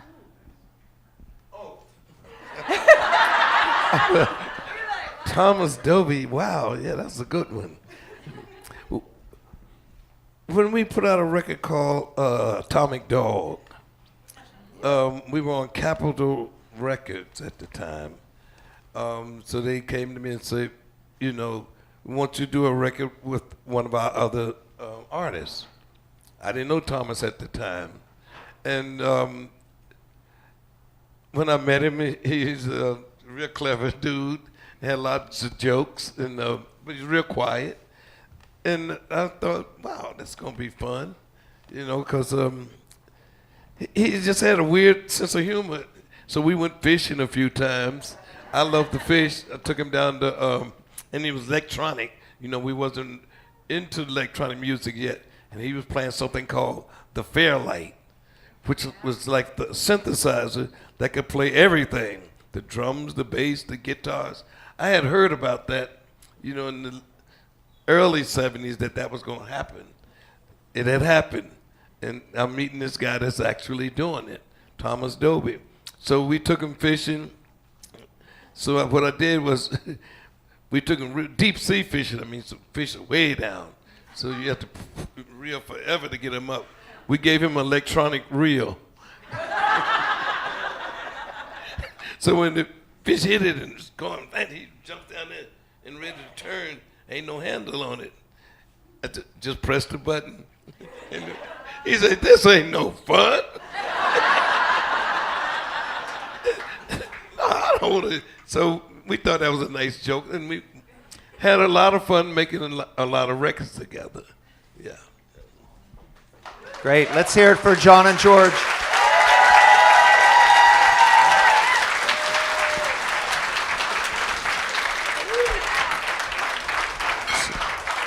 So John and George are going to head outside if you want some pictures, if they have some time. We're going to break now until 1:30. Please go grab yourself some lunch. There's lots of great places around the distillery. I'll move over here. Yeah. And we'll see you back here at 1:30 with Judy and Arabella.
Hi, everyone. Welcome back. How was lunch?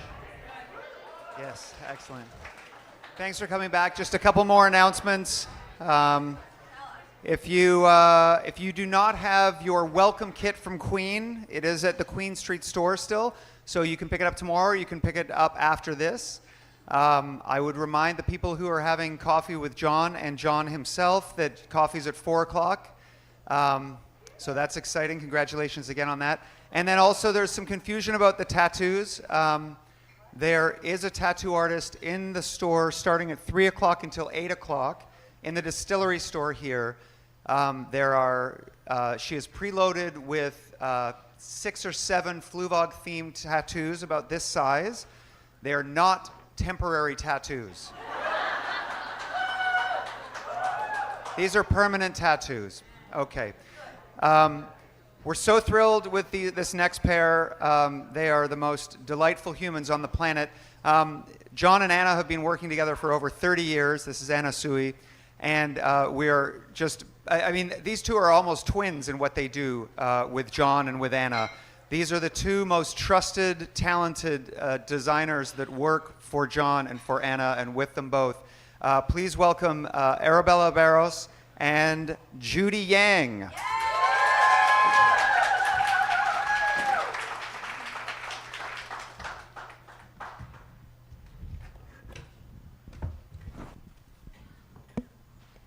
Are we getting tattoos, Judy? I'll see if I survive this first. Hi, everyone. Can you hear me from everywhere? Yeah. First of all, we are a little bit nervous because we are the behind the scenes usually, Yeah. right? Yeah, we're not the ones usually giving interviews. We're usually the ones behind the curtain drawing. And especially to follow all the legends here, we're oh my God, so much pressure. But we are very used to be around to legends because we get to work next to John, in my case, for 11 years, and Judy next to for 18 years with Anna Sui, So we see everything, we touch everything, we help all the magic happen, and so. Yeah, Anna apologizes for not being able to come. She's bummed, but she sends her love to you guys, and she wishes she could be here. So we were trying to remember, when was the first time that we connected, and I believe that was fall 19, Judy and I. Yeah, that was the first collection that we collaborated. Yeah, we had coffee together yesterday, and we were what's your favorite collection? What's my favorite collection? Mm-hmm. And we couldn't. There's so many. We're still debating, yeah. And so I guess one of the things we were talking about is how both John and Anna, they have such strong aesthetics and history, and some things never change. And but it's also interesting to see the things that have changed over the time, at least the time that we've been around them. Mm-hmm. And how do we stay true to the essence, to the design ethos, and all their history, but also relevant to the moment and contemporary and current. So I think that is the beauty and the challenge of our jobs. And would you like to talk a little bit about that, Judy? How the process has changed in the past 18 years that you're there? Yeah, so whenever Anna starts designing or thinking of a concept for a collection, I mean, she's been in business for so long, so I'm always amazed when she comes up with some new idea, because, I mean, I feel like every time I finish a collection with her, I can't imagine having to start something 2 weeks later. We just finished spring, and now we're already picking fabrics and prints for fall, and spring was 3 weeks ago, so it's kind of there's no rest. But yeah, so the way that I work with Anna on the collection and designing process is she'll come up with a concept. For instance, the shoes that are in stores right now, the fall 23, those boots. So Anna will get inspiration from anything or everything. It blows my mind that she just, for instance, for that collection, she saw a photo of Jane Holzer dancing at the Peppermint Lounge, and all of a sudden she was like, this is the concept, we're gonna go with this. And it became our fall 23 show. And so then she contacted John and Arabella and said, can you help us like figure out what shoes to do with our clothes? And so we rack our brains together and pick colors, and they're like the best to work with. And then it's like seeing Anna's clothes and John's shoes on the runway. It's like, it just makes sense. It's like such a great It's meant to be. Yeah, it's just like such a great collaboration. So, you know, it's like the colors are so fun and Anna's prints are so fun, and it's just, yeah. And it's amazing. Like, I was there for Fashion Week like 3 weeks ago, 3 weeks and just watching our spring collection, our newest collaboration.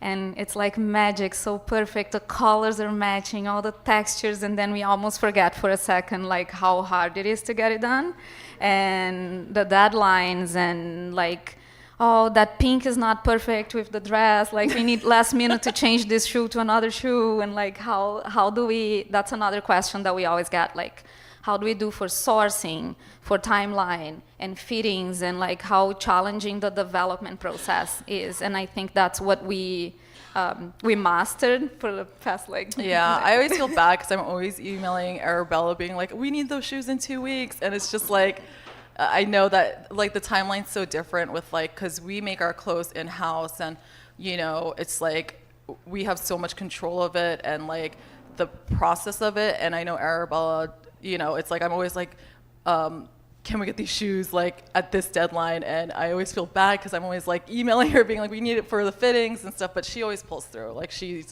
her team and her are like amazing to work with. Barely, but always. Well, there's shoes on the models on the runway, and that's all we can hope for. Well, it's important to point out that the pandemic changed a lot. Like, we were also talking yesterday about how Anna, like, they produce, or they try to produce most things locally. Yeah. And same with us. Like, we work with the same factories for 10, 15, 20 years. But the supply chain issues that we faced during and especially post-pandemic, that changed a lot. So there's a lot of materials that we used to get that we can't get anymore.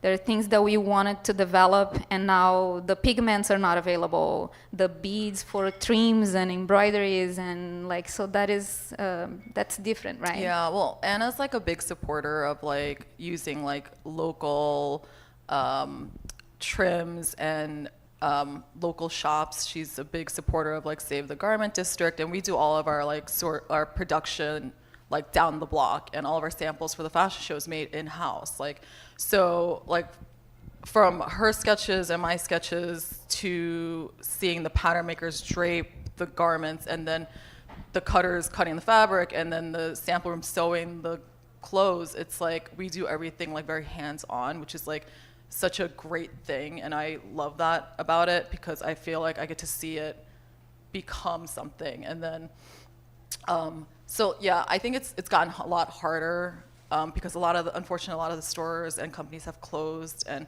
there was like this great trim company in New Jersey, and she had the most amazing lace machines. And it's so hard because Anna has all of this trim from back when she first started, and she'll pick it out of her box and be like, Judy, can we do this trim again? And I'd be like, unfortunately, we can't because that company has closed, and no one can replicate or reproduce something that's so like handmade looking. And I think that's like the challenge for us right now, is being able to source like the more handcrafted looking embellishments and trims.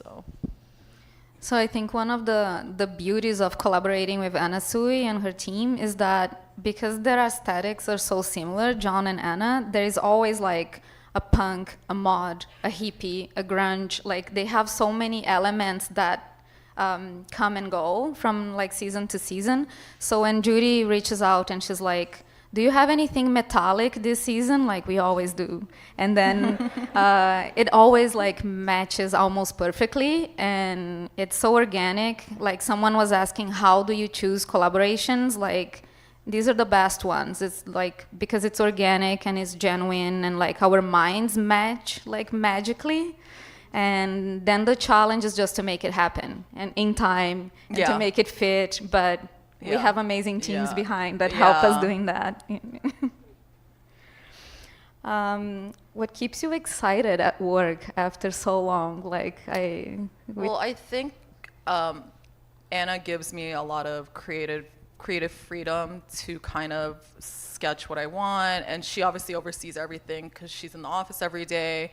But also, like, our team is like we're a small company, and like, for instance, our sample room manager Akiko has been there for like 30 years, and production manager has been there for like 32 years, and I feel like it's such a tight little family. And so for me, like, waking up every day and going to the office and seeing like my favorite people and being able to work with them, be creative, is like such a nice feeling, and I feel very blessed every day. But also being able to work alongside Anna, who's so creative, and like, she just like always like makes me think outside of the box. Like, we'll collaborate a lot on designs. Like, I'll sketch something, I'll have work with the pattern makers to drape it, and Anna will be like, oh, well, maybe we should do the ruffle this way, or maybe it should be like this. And then I wouldn't think that way, but then it's like a whole other thing, which is great, because it's good to like be able to work along with her. And also because she's like I'm not a shoe designer. I've never done shoes before, or like, for instance, like knitwear or things like that. And Anna has kind of opened me to those different design. And if it wasn't for her, I wouldn't be able to, like, you know, obviously I wouldn't work with John Fluevog and Arabella. And it's like such a awesome thing, because I never knew anything about shoe design. And now that I get to work with them, it's like, you know, knowing about lasts and uppers. Like, I remember when we first started working, I was like, I have no idea what these technical terms are. And it's just like always like a learning experience in the office. So that's like what I love most about like working in Anna. It never gets boring, right? Like, Yeah. after 11 years, like, I guess other companies would be different, but Fluevog, it's almost like every season is a new job, and lots of things repeat. Like, there is always a different heel. Like, I would say every season, but now every week, John has 1 or 2 new heels that he wants to do. So I know there will be that sculpted heel, and I know there will be a chunky platform and a clog, but it's predictable and unpredictable. Mhm. I never know how it's gonna be, and it's always exciting. And like you're saying, like, I feel challenged and fresh and creative every season. Mhm. So like, that's and the people, obviously. Yeah.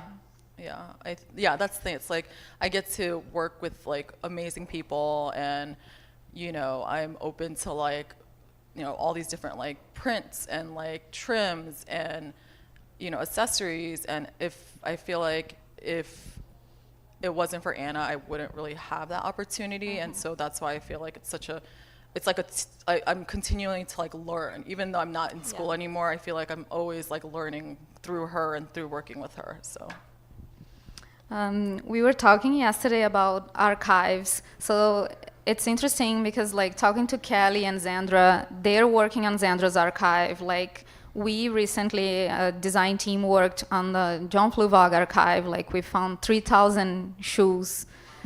And we went over everything, and you're we're doing also the same. currently working on our archives. So it's like the nostalgic feeling for past seasons, and the ones that we were not there, but also the ones that we were there. So like, we have younger people now as part of our teams, and we were laughing yesterday because sometimes they see something online and they're like, we should bring back this vintage shoe, and we were like, that's not so vintage. Like, we were part of this, you know. Yeah, So like we'll have interns at the office and they'll wear something and they're like, oh, but we found this and it's such a cool vintage Anna suite. And I'm like, I was there designing that like 8 years ago. I'm not that old. It's not vintage. But this experience with the archive, like when we closed the Granville store and we moved the archive from there to another store, we took all the 3,000 shoes out of the boxes, and I asked John to go there with me, and we walked through and like all these stories that come from like walking by the shoes and what the memories, right? So how does that, like, how often does Anna get inspired by her old like designs? And well, like like how I was saying, like when like the younger interns or assistants come in like an older Anna outfit, Anna always runs to me and is like, oh, did you see so and so wear that dress? Do you remember what season that is? And I'm like, oh God, I don't remember because it's been so long. But then she's like, oh, but it looks so cute on her, we should do it again. And I'm like, okay, like, you know, I feel like we don't tend to look back at the collections, but then I feel like when we see it on someone and Anna's like, oh my God, she gets excited about it, we'll like bring it back. And I mean, I feel like there's so many collections I've worked on with Anna, and I'm always proud of every single thing I've done with her. So it's always like nice when we do go down like memory lane and we're reminiscing about the past collections we've done together, because I feel like it's like when me and Anna work together on a collection, like after like the last model goes on the runway, at the end we always like, she hugs me and she's like, we did it again, Judy, and I'm just like, oh my God. And like, it's just exciting, I think, and I feel like every collection and every season, it feels like new to us, and I think it, like, I don't know, it's always like a very like relief and accomplished feeling, and I think as you know, time goes by, I personally feel like, am I still gonna be able to continue to be creative and continue to like design something new and exciting? And I think Anna always like pushes me to do that, and I feel like, so whenever we put something down the runway, I'm always like excited about it, because to me it's like, you know, if it wasn't for her and the way she challenges my mind to think or inspire me, I think, I don't know if it would be the same. Mm-hmm. Right. Do you have any questions for us?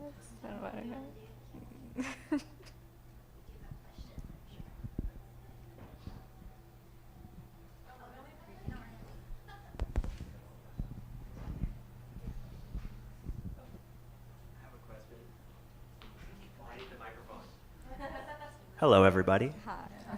Hi. This is Kyle from the front row. My question is about the textiles that are out of date. Is there a shortage of people making new ones that you're interested in, or like, are you constantly looking for new old stock, so to speak? That's kind of fascinating. What do you mean by? Well, you said there was a factory where you said Anna was saying we want to use this trim and it's gone, like out of production. Mm-hmm. Is there any new stuff that's interesting to you? Well, I mean, I think we definitely try to source new trims, but I feel like Anna just, like, we always like the more like antique looking, like as if you're like grandma's, you know, sewing it herself, yeah, you know, like we love that feeling of it. But it's so much harder. I feel like it's just not, people don't do it anymore. And I think that's such a shame, you know. But I mean, there are some stores in New York where Mary, who is sitting right here, she also works for Anna. She does the trim sourcing, and she'll walk through these trim stores and get so excited about it, and then, you know, we'll sample it and make garments, but then, you know, it's like once it goes into production, we have to figure out, okay, how can we do this, you know? And I think that's what has been, you know, a challenge for us, you know. Cool. I should have asked you, Mary. Also, how long does it take to look at 3,000 pairs of shoes? Like, how many days? We're still not done. You're still and big thanks to someone from Flummunity who has an Instagram, Find My Fluevog. Oh, cool. That was super helpful during this process, and all our managers, like we have managers and staff that work for Fluevog for like over 20 years, so it's a collective task. Cool. Cool, thank you. All right, I have another question about material. When you are starting to make a shoe, do you have to source X amount of material before you can even put it into production to make sure that there's enough that you can make X amount of pairs of shoes? Ideally, yes. Like when we work with Anna, sometimes like she provides the materials for the shoes. Like if you look at the latest collaboration, there's some mules that have like textile and like sequins or jacquards. And we always make sure that they will be able to provide if we want to do a production, right? If it's leather, same thing. Like sometimes it's a leather in stock and we get for a sample, and then if we want to do production, there is a super high MOQ. Like they will say like, oh, you have to buy enough to make 1,000 pairs, and we don't want to make 1,000 pairs. We want to make a limited edition run. So it depends case by case, but it's always a challenge. And yeah, I feel like we're like Anna will source fabrics like sequins or some specialty fabric, and then she'll be like, oh, do you think they can make the shoes out of this? And I was like, oh, I don't know, but we'll send it. And Arabella and John are always like, oh, just send it to us, we'll figure it out and we'll test it out. And they're so good about it. And then they'll like make a mock-up, and then sometimes it might not work, but sometimes for the most part it does. Yes. So we're always like surprised, and I feel like it's like they get to play with this fun fabric, and we get to, I guess, challenge them with this difficult fabric. But at the end, it's like beautiful product and it looks great. So, you know, Anna's happy about it all the time. So. Where do the shoes go that don't work? Usually they work. Yeah, that's true. We always make it work. Yeah, no, sometimes when they don't, like sometimes like we have to make small changes, but we always sample a half pair of shoe, and then we make another half pair. And I feel like we work far in advance. Yeah. I mean, I don't know. Maybe not for what you're comfortable with, but. Yeah. Hi. My question is, my nurse manager in Ottawa knows I'm coming here, and she has a question about getting her size. She has size 5 shoes. So she's wondering if anybody can help her, because she really loves John Fluevog shoes. Yeah, the question about sizes we always get. Like, so when we make heels for the shoes and the lasts, like they come in, so for each size of heel, we need to make a mold. And the molds are, like the tooling cost is very expensive. So sometimes like, it's more like a buying department question, like how many sizes we're gonna buy for all the stores, because our productions are very limited. So if sometimes we can make a size 5 or a size 13, because that would involve like making like 10, 12 molds, and they're very expensive, and we make so many different heels. So when it's a new shoe, we like start with a smaller size range, and then as the shoes become more permanent in our lines, then we make more sizes. So it depends on the style of the shoe and the factory that is making, and many things. Arabella, this question was submitted online earlier from Emily. What can you share about how you guys decide what designs will be used for IFD limited edition shoes? Like what styles or silhouettes? It's, again, different every time, but my team, we're always like looking at Flummunity comments. So when you comment the IFD shoes from this year, you're maybe triggering the decision of the following year. So sometimes when you say like, oh, I have enough blue shoes, I wish it was purple, then you like write down that, and then next year when you're wondering like what color it will be, maybe purple. So it's a combination, like we always like them to be inclusive in sizing. So like we choose families that we can have size 5, size 12, 13. And we had some issues in the past with leathers that were not so friendly. So like now we are keeping in mind that like something that will most people will be able to wear for like different occasions. But we usually seek for feedback from you all and store managers, and yeah.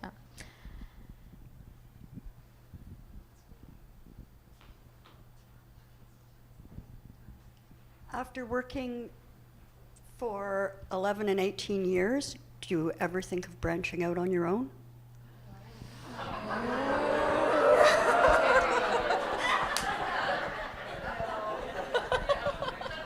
Uh-oh. I think you're trying to get us in trouble with that question. You can answer first.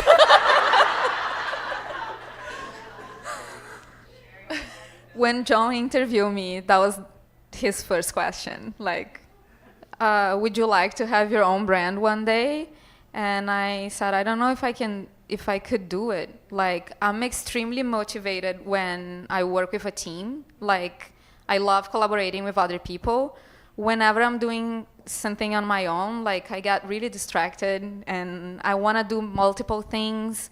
And then I think that's what I told him, and he was like, smart girl. And yeah, so like I said, like, I love that every season is a different challenge, and I get to work with different people like Judy. So I used to design clothes before, back in Brazil. And sometimes I miss it, and sometimes I was like, oh, should I design clothes again? But being part of their collection with the shoes, like, that satisfies that side of me. And sometimes we make hats, and sometimes we make scarves and socks, and so I have lots of fun. Like, right now, I'm really happy where I am. Yeah, I feel like I get that question a lot where you're like, they ask, oh, you've been there for 18 years. Do you want to start your own clothing line? And to be honest, I'm okay. Like, I'm happy with Anna. Like, she gives me like a lot of like leeway, and I feel like also my team is so awesome, and we're like family, and I mean, I see them more than my own family. So it's kind of like, yeah, I can't imagine like working somewhere where I don't see like my sample room manager or like my assistant or like, you know, the fabric people I work with. And also like I've grown such close like relationships with our like vendors too. So I just feel like if I branched on my own, I don't know if I'd get that same support. I don't know. And the creative side, we have our creative challenges, but if I had to deal with the business side and and the retail, like, so I'm thankful for Adrian and like our other directors, and that I don't need to. Yeah, I agree. I feel like I like to just sit at my desk and draw, like, and let other people worry about the other things. We have time for one more question.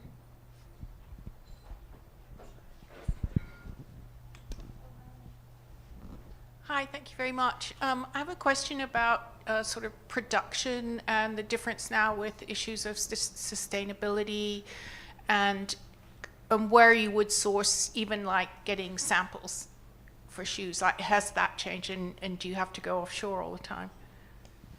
So we work with 5 countries. Like, the other day I was listing, I think we work with like over 20 vendors and factories now that we are making socks, scarves, hats on top of shoes. And one thing we always try is to source locally to where we produce. So like, we really avoid, like, if we're making a shoe in Peru, we avoid sourcing a material from Europe to be shipped from Europe to Peru to make that shoe. Not only like, of course, for like to avoid traveling, but also to support their local industry, right? And now we are starting to make shoes in Brazil. So like Brazil, Peru, like we make shoes there, and then we try to keep it local. And then for Portugal, we use European suppliers, Spain, Italy, Portugal. It's easier for everyone and more cost efficient. And then they have more quality control because they're closer and they can go and oversee all the details. But the pandemic made it super challenging because some rubber soles that are injected in Portugal, they use pigments that come from Asia. And some companies closed during the pandemic, so they had to find, and the challenges are unbelievable. Like, sometimes the white pigment that they use as a base for a rubber sole interferes on the color more than we can possibly think. And it's white, but there's so many, when you paint your walls, they ask you, do you want a warm white, cool white, like, you know, same for all the pigments everywhere. So when we are repeating, let's say like Malibran or a Bonnie Henry shoe, and if we want that exact blue, sometimes it's not possible because lots of things changed during the pandemic. And it's like we're talking about the trims, it's everywhere.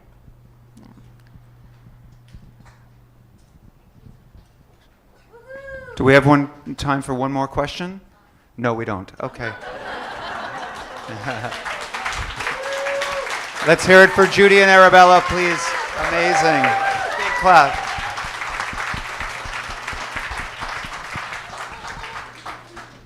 Okay, Alexandria is up next. We'll have 5 minutes, and then we'll be back here again. Thanks.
Kristen. I work with the marketing team. It's so nice to see all of you here. I am very excited to present our next guest and our last speaker of today. If you all are not aware, we have a Fluevog Artist Grant. It's an annual grant program where we support the artistic community. And it will be open next year for submissions.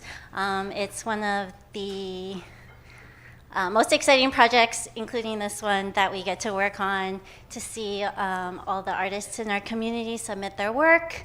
And in 2022, our winner was Alexandria Masse. She is a up-and-coming Canadian textile artist. And her piece that came from the Artist Grant is in our Distillery store. If you look up, and you will see a crocheted spider, and that was made by Alexandria. So it is my great pleasure to introduce you to Alexandria Masse.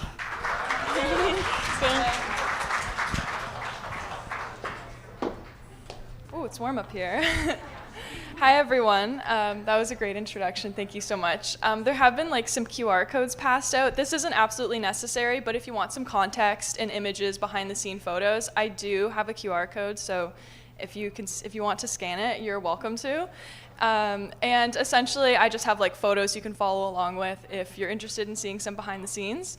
So my name is Alexandria Masse. I am 23 years old, and I am from Windsor, Ontario. And I have a funny story about that. So I took the streetcar over here earlier, and I saw these two ladies dressed absolutely beautifully, and I was like, okay, we're obviously going to the same place. Without a doubt, I was like, look at what I'm wearing, look at what you're wearing, we're going to the same place. And I asked her, where are you from? And I was like, well, I'm from Windsor, Ontario. And they're like, well, us too, we came from Windsor. I can't see out into the crowd, but I wish I could point them out.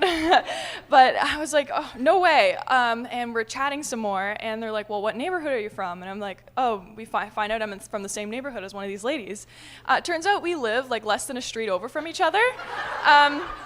We could be backyard neighbors, I don't know, but I think that's just so wonderful, and this is just such an excellent community, and who knows, your neighbor could be wearing Fluevogs, and you have no idea. And you could meet your neighbor here. So time for me to talk a bit about myself again. So I'm 23, and I'm starting my career, and so it is so inspirational and such an honor to meet so many very cool people that I have fangirling over, and so I feel very little being here, but I'm so thankful, and I'm thankful to everyone who hosted this event and for all the staff that put this together. I think we need a round of applause for the staff for putting this together. So much hard work went into this, and I'm so honored to be a part of it. So yeah, when I was a kid, I knew I wanted to do textiles. I was always making things, sewing things. I was this is going to sound weird, I was ripping apart my stuffed animals, my clothes. I wanted to know how things were made. I was so interested in the construction of things. And when I went into high school, I went to one of those arts high schools where they substitute your math classes for sculpture. No, I did take math, but I took sculpture, printmaking, and every time we did a project, every time we did something, I just wanted to use textiles. I wanted to be tactile, I wanted to be making things, I wanted to do soft sculpture, and I have just gravitated towards that so much, and still to this day, I thought I'd move on and do something else. Turns out I didn't. So in high school, I did my first sculptures and made my first garments, and I actually, for my sculpture final in high school, I made my prom dress. Well, coincidence that it was the two things, but I put lights in that, and I felt so inspired by so many different things to just try new things. And I also did this six-legged dragon sculpture, and it was so bizarre, and it's sitting in my parents' living room, and thank you, Mom, for letting my dragon I named Casper for taking up residence there for many years. And I just wanted to create strange things. I would have ideas, I'd have these dreams, and I knew they needed to be made out of textiles. And so after high school, I received a full ride to NASCAD University, which is in Halifax, Nova Scotia. I don't know if anyone here is from the East Coast, but we got a few people, nice. And so I moved to Halifax for 4 years, and I got my BFA in textiles and fashion, go figure. And I just kept going back to textiles. I'd try different classes, but I'd always go back to textiles. And while I was at NASCAD, I created two of my favorite projects I've done is create this moth collection. So I created a bunch of these moth coats where I was like, I wanted these girls to be dressed up like moths, essentially, and these coats are kind of tactile where you move your arms up and the bottoms of them move. And I was inspired by different ways of creating textiles. So one of them was quilted, one of them was rug tufted. I got a rug tufting machine for that, and that was very fun. And then the other one was like inlay faux fur that I hand sewed, and I was just very interested in experimenting and trying out different things. When I look at the human body, I consider myself a sculptor more than anything else, and I look at the human body and I think like that is kind of like a sculpture, and garments are just things that go around this weirdly shaped sculpture. And so when I'm creating garments and stuff like that, that's the way I envision it. And here comes so you may know after you think like, okay, she made a spider, I've made a lot of bugs. And the first bug was actually a 13-meter long centipede.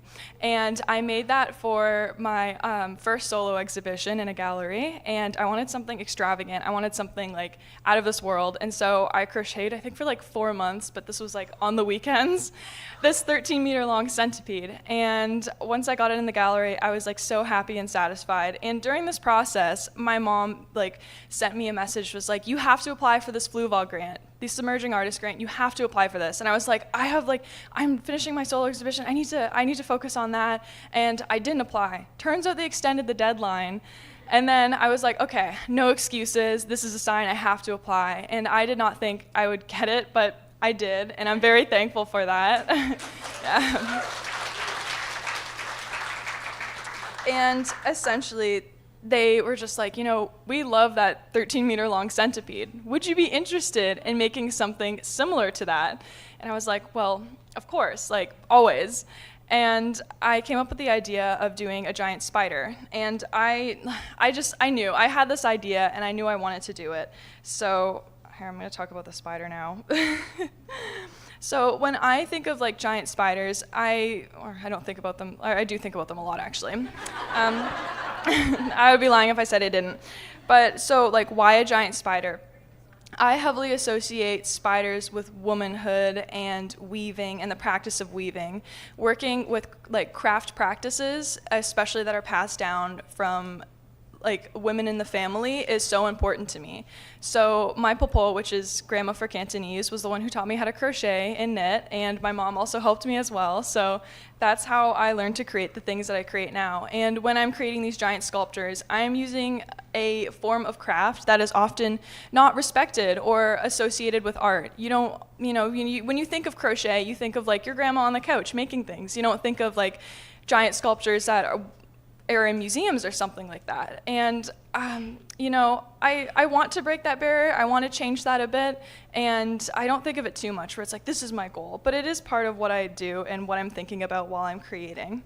So when I created the spider, obviously I associate the weaving spider, textiles, weaving, stuff like that. So that was like a no-brainer. So when I was assembling the spider, it is like 10 feet wide. She's very large. And I created this miniature version. And I created a little pattern, essentially, out of like fleece blankets.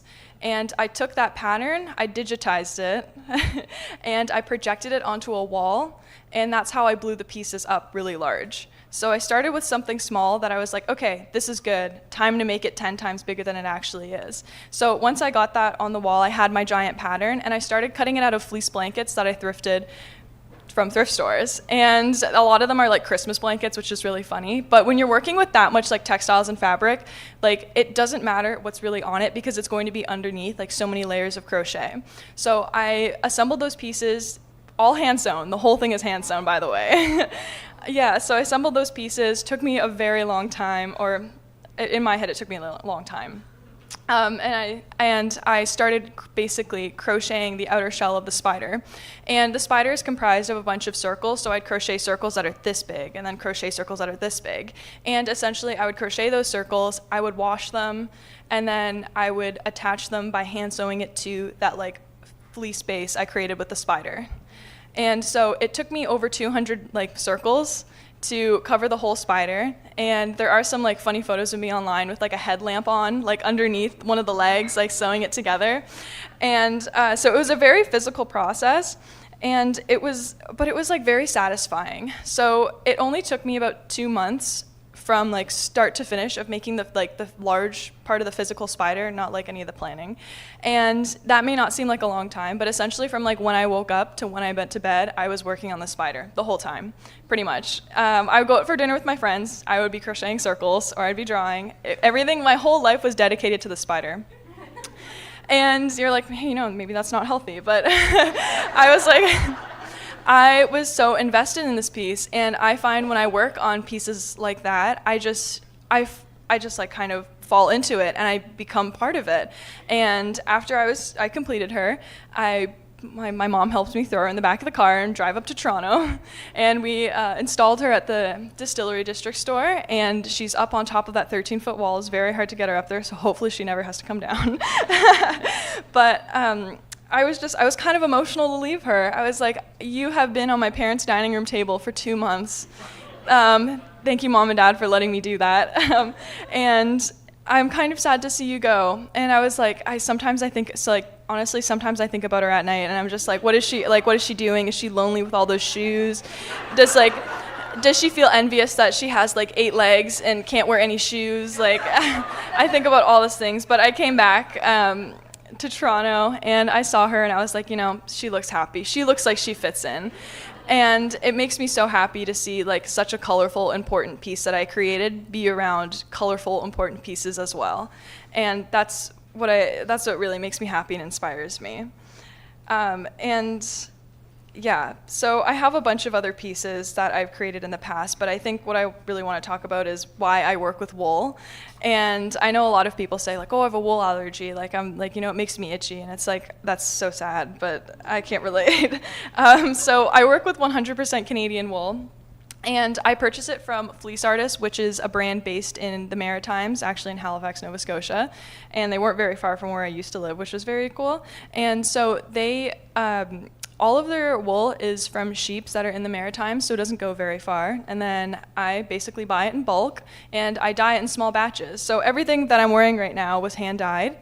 And it took me, it's one of those things where you got to keep tinkering with it until you get it right. And that's what dyeing wool is for me. And I do it all in my parents' basement next to, on an old chest next to the laundry sink because, need a lot of water for that.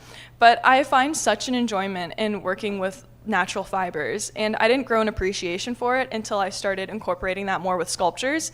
And that's because wool felts. If you've ever had like a wool sweater, have you ever like thrown it in the dryer accidentally and it comes out like teeny tiny and you're like, what have I done to like cause this result? Well, that's felting, and you can actually do that intentionally.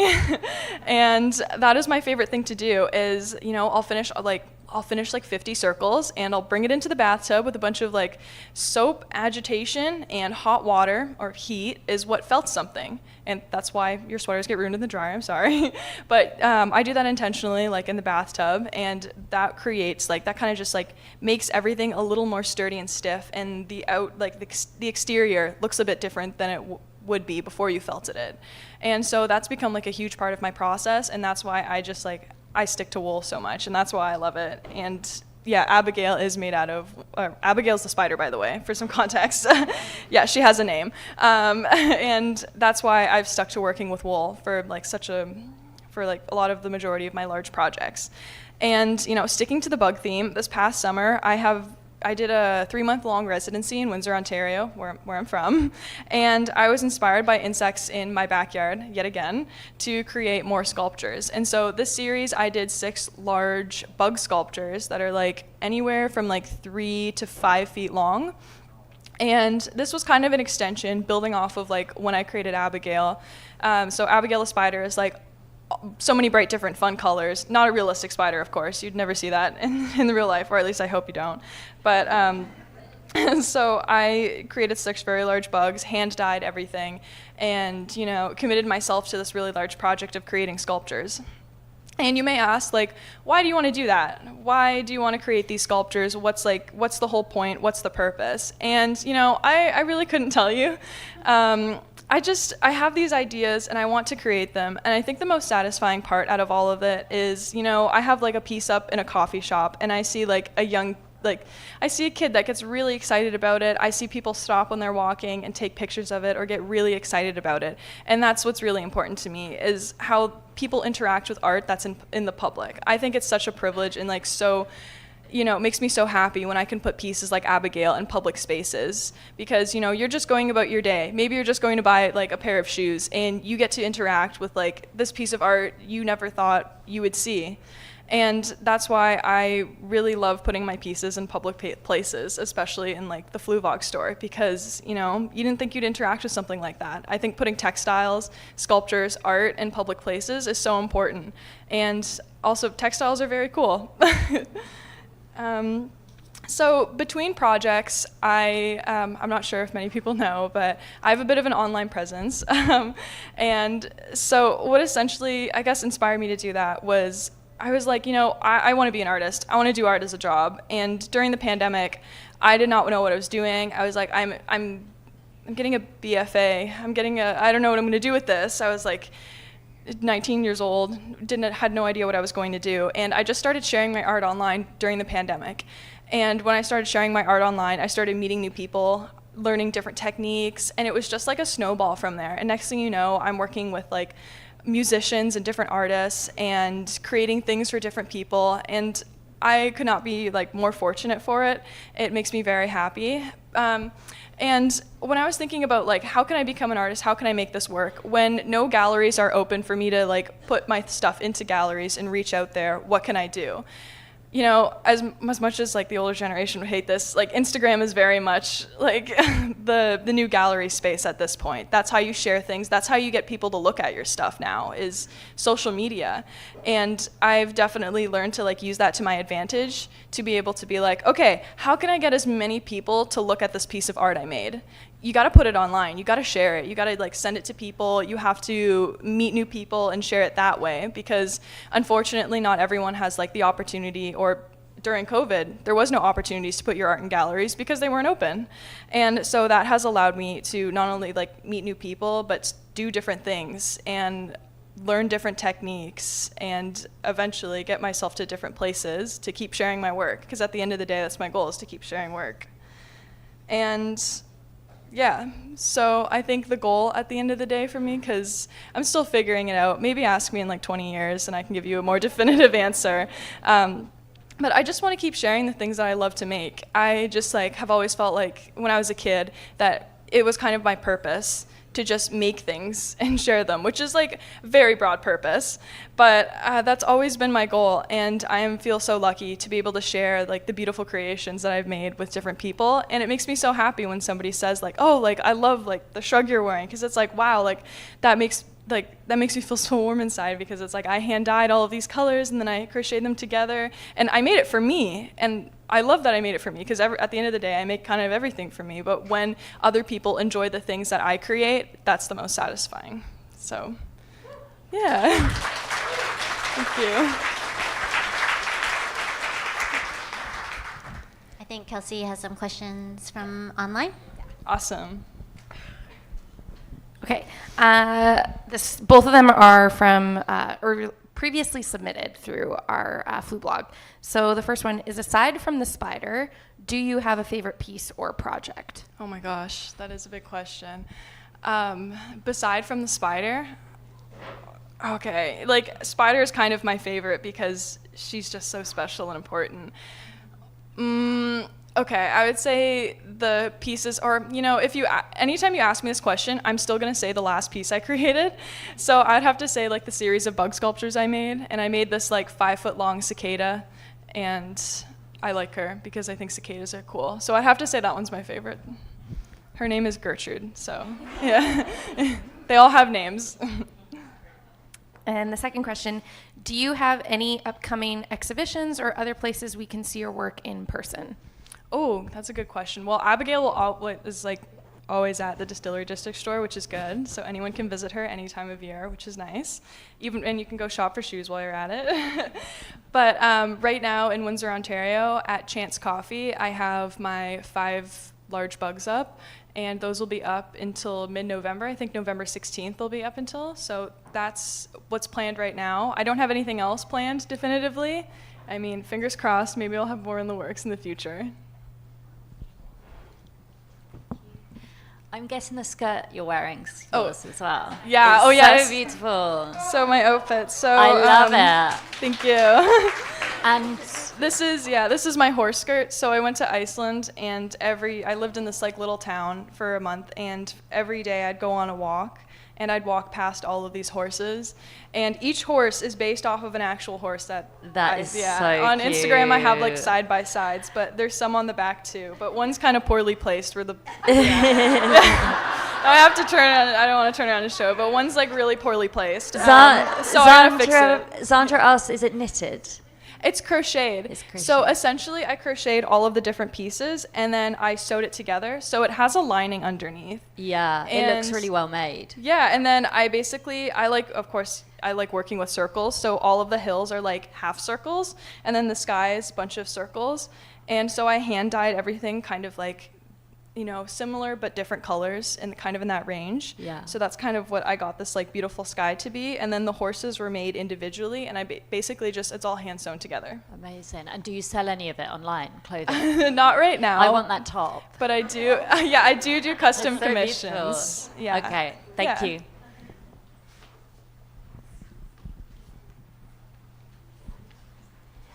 You'll see this skirt in a photo soon from a photo. Oh yeah. It was very fun. So crochet is obviously over hours and hours, very physical. So is felting in a bathtub. How do you keep yourself able to keep on going for 2 months of solid effort like that? Oh, that's a great question. I think it's the satisfaction of finishing a project. Like I just like get this like such an amazing feeling when I like finish something, and I always say trust the process, and throughout the entire process I am not trusting the process. And I'm just like, oh, what have you gotten yourself into this time, Alex? Like, this is what everything's on. There's 8 legs that are on the ground. Nothing makes sense. The cat's sleeping on it. Like, it's all over the place. And then I'm always just like, I always have to trust the process. And I do, thank goodness. And it's the satisfaction I feel, like, after finishing it and stepping away. That is what keeps me going through, like, super long projects that are 2 months. And also all the other projects I come up with along the way, where I'm like, okay, if I finish this, I can get started on this, and then if I finish that, I can get started on that. And I'm very much a person where I'm just like, go, go, go. I just like, I have so many ideas and not enough time or hands to finish them. And so that's what keeps me going, is like, I keep getting inspired by different things.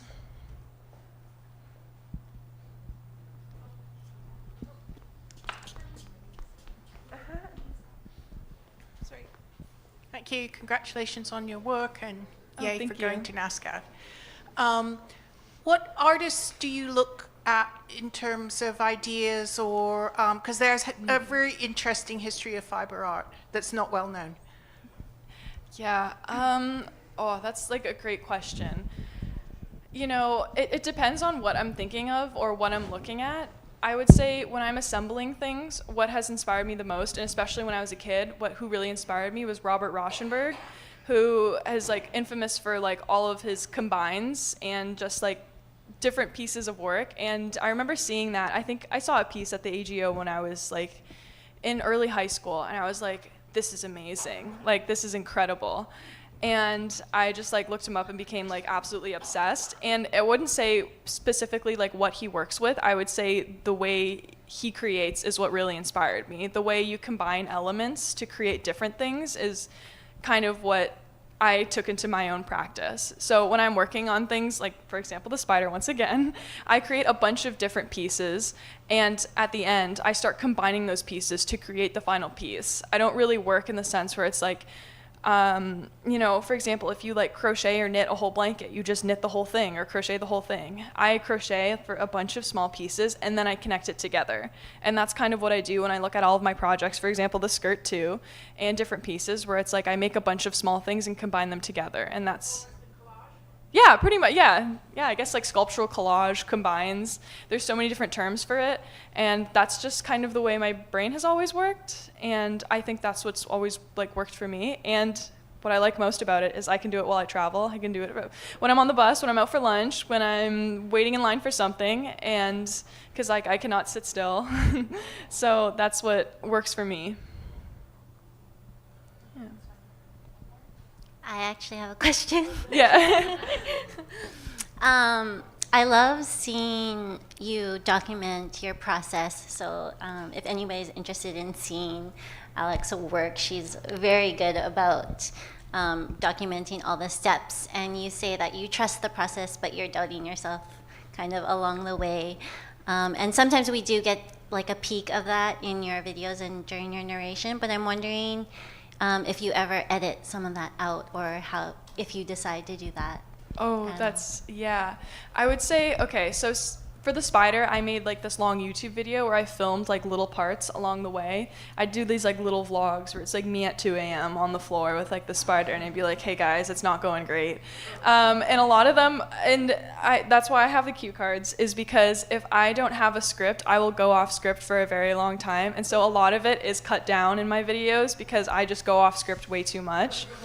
So to fix that, recently I've tried to do like daily, almost like vlog style on Instagram and TikTok, where essentially like after a day of working on something, I upload a video. And so it's like, here's what my day was like, and this is what I worked on. You don't get like the A to B final piece worked on, but you get like what I've worked on in a whole day. And so that's helped me prevent myself from like rambling on and off, and finishing something complete at the end of the day and publishing it and sending it out to people, I guess has like helped me prevent myself from like going off topic and doubting myself a ton. Yeah. Okay, I also have a question, Alex. When I joined Fluevog and I first learned about you winning the artist grant, what instantly I loved that you were doing, and it's probably old to you now, but were your love confessions. Oh, yeah. I'd love just to hear more about like how that got started, and like was there a certain inspiration, or did it just kind of like, was it accidental? I just find it interesting. You might have to provide context to everyone else of what it is. Okay. So I created these series of love confessions in February, and I did a 1-month-long residency in the south of Portugal in this like very small rural town. And I hand dyed all of my yarn ahead of time, and I went there. And when I posted a call for confessions online where I was just like, tell me your love confessions, platonic, romantic, doesn't matter, just send them in. And I think I received 1,000, and I read all of them.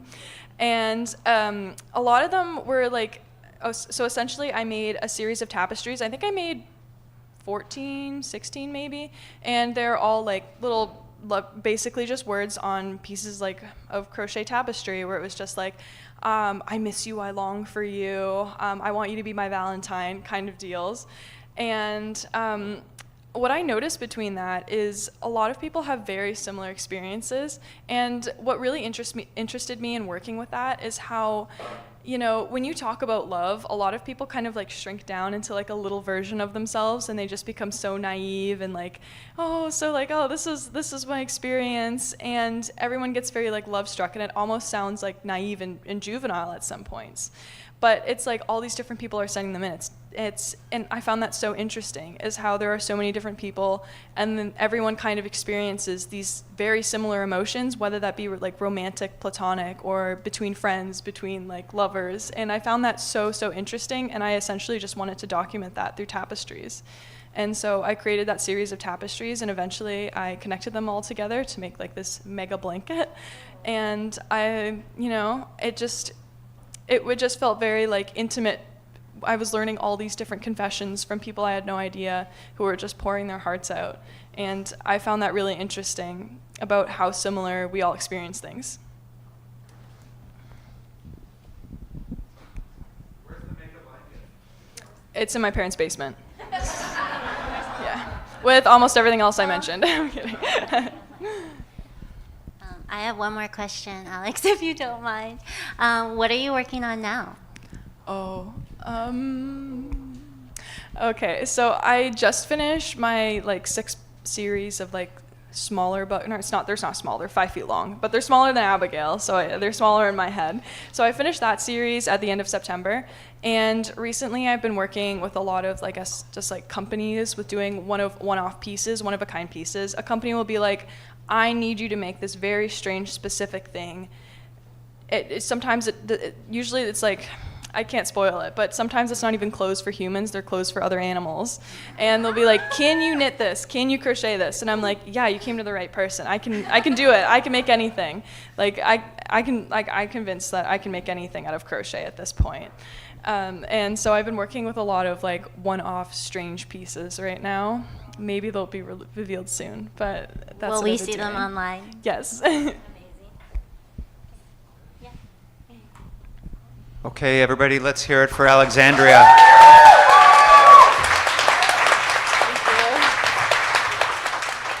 I genuinely don't even know how to follow that. Wasn't she incredible? Let's hear it again. Let's hear it also for all our speakers today. We had Zandra, we had Odessa, we had John, we had George, we had Judy, we had Arabella, we had Dr. Gunter, we had Joyce and Judy yesterday as well. Just an incredible collection of uber talented people. Thank you so much for being here and experiencing it with us. That's it for us here. We are going to start again at 7 o'clock at the Distillery store. They're open now. I actually haven't gotten word if Monica is the tattoo artist that's there.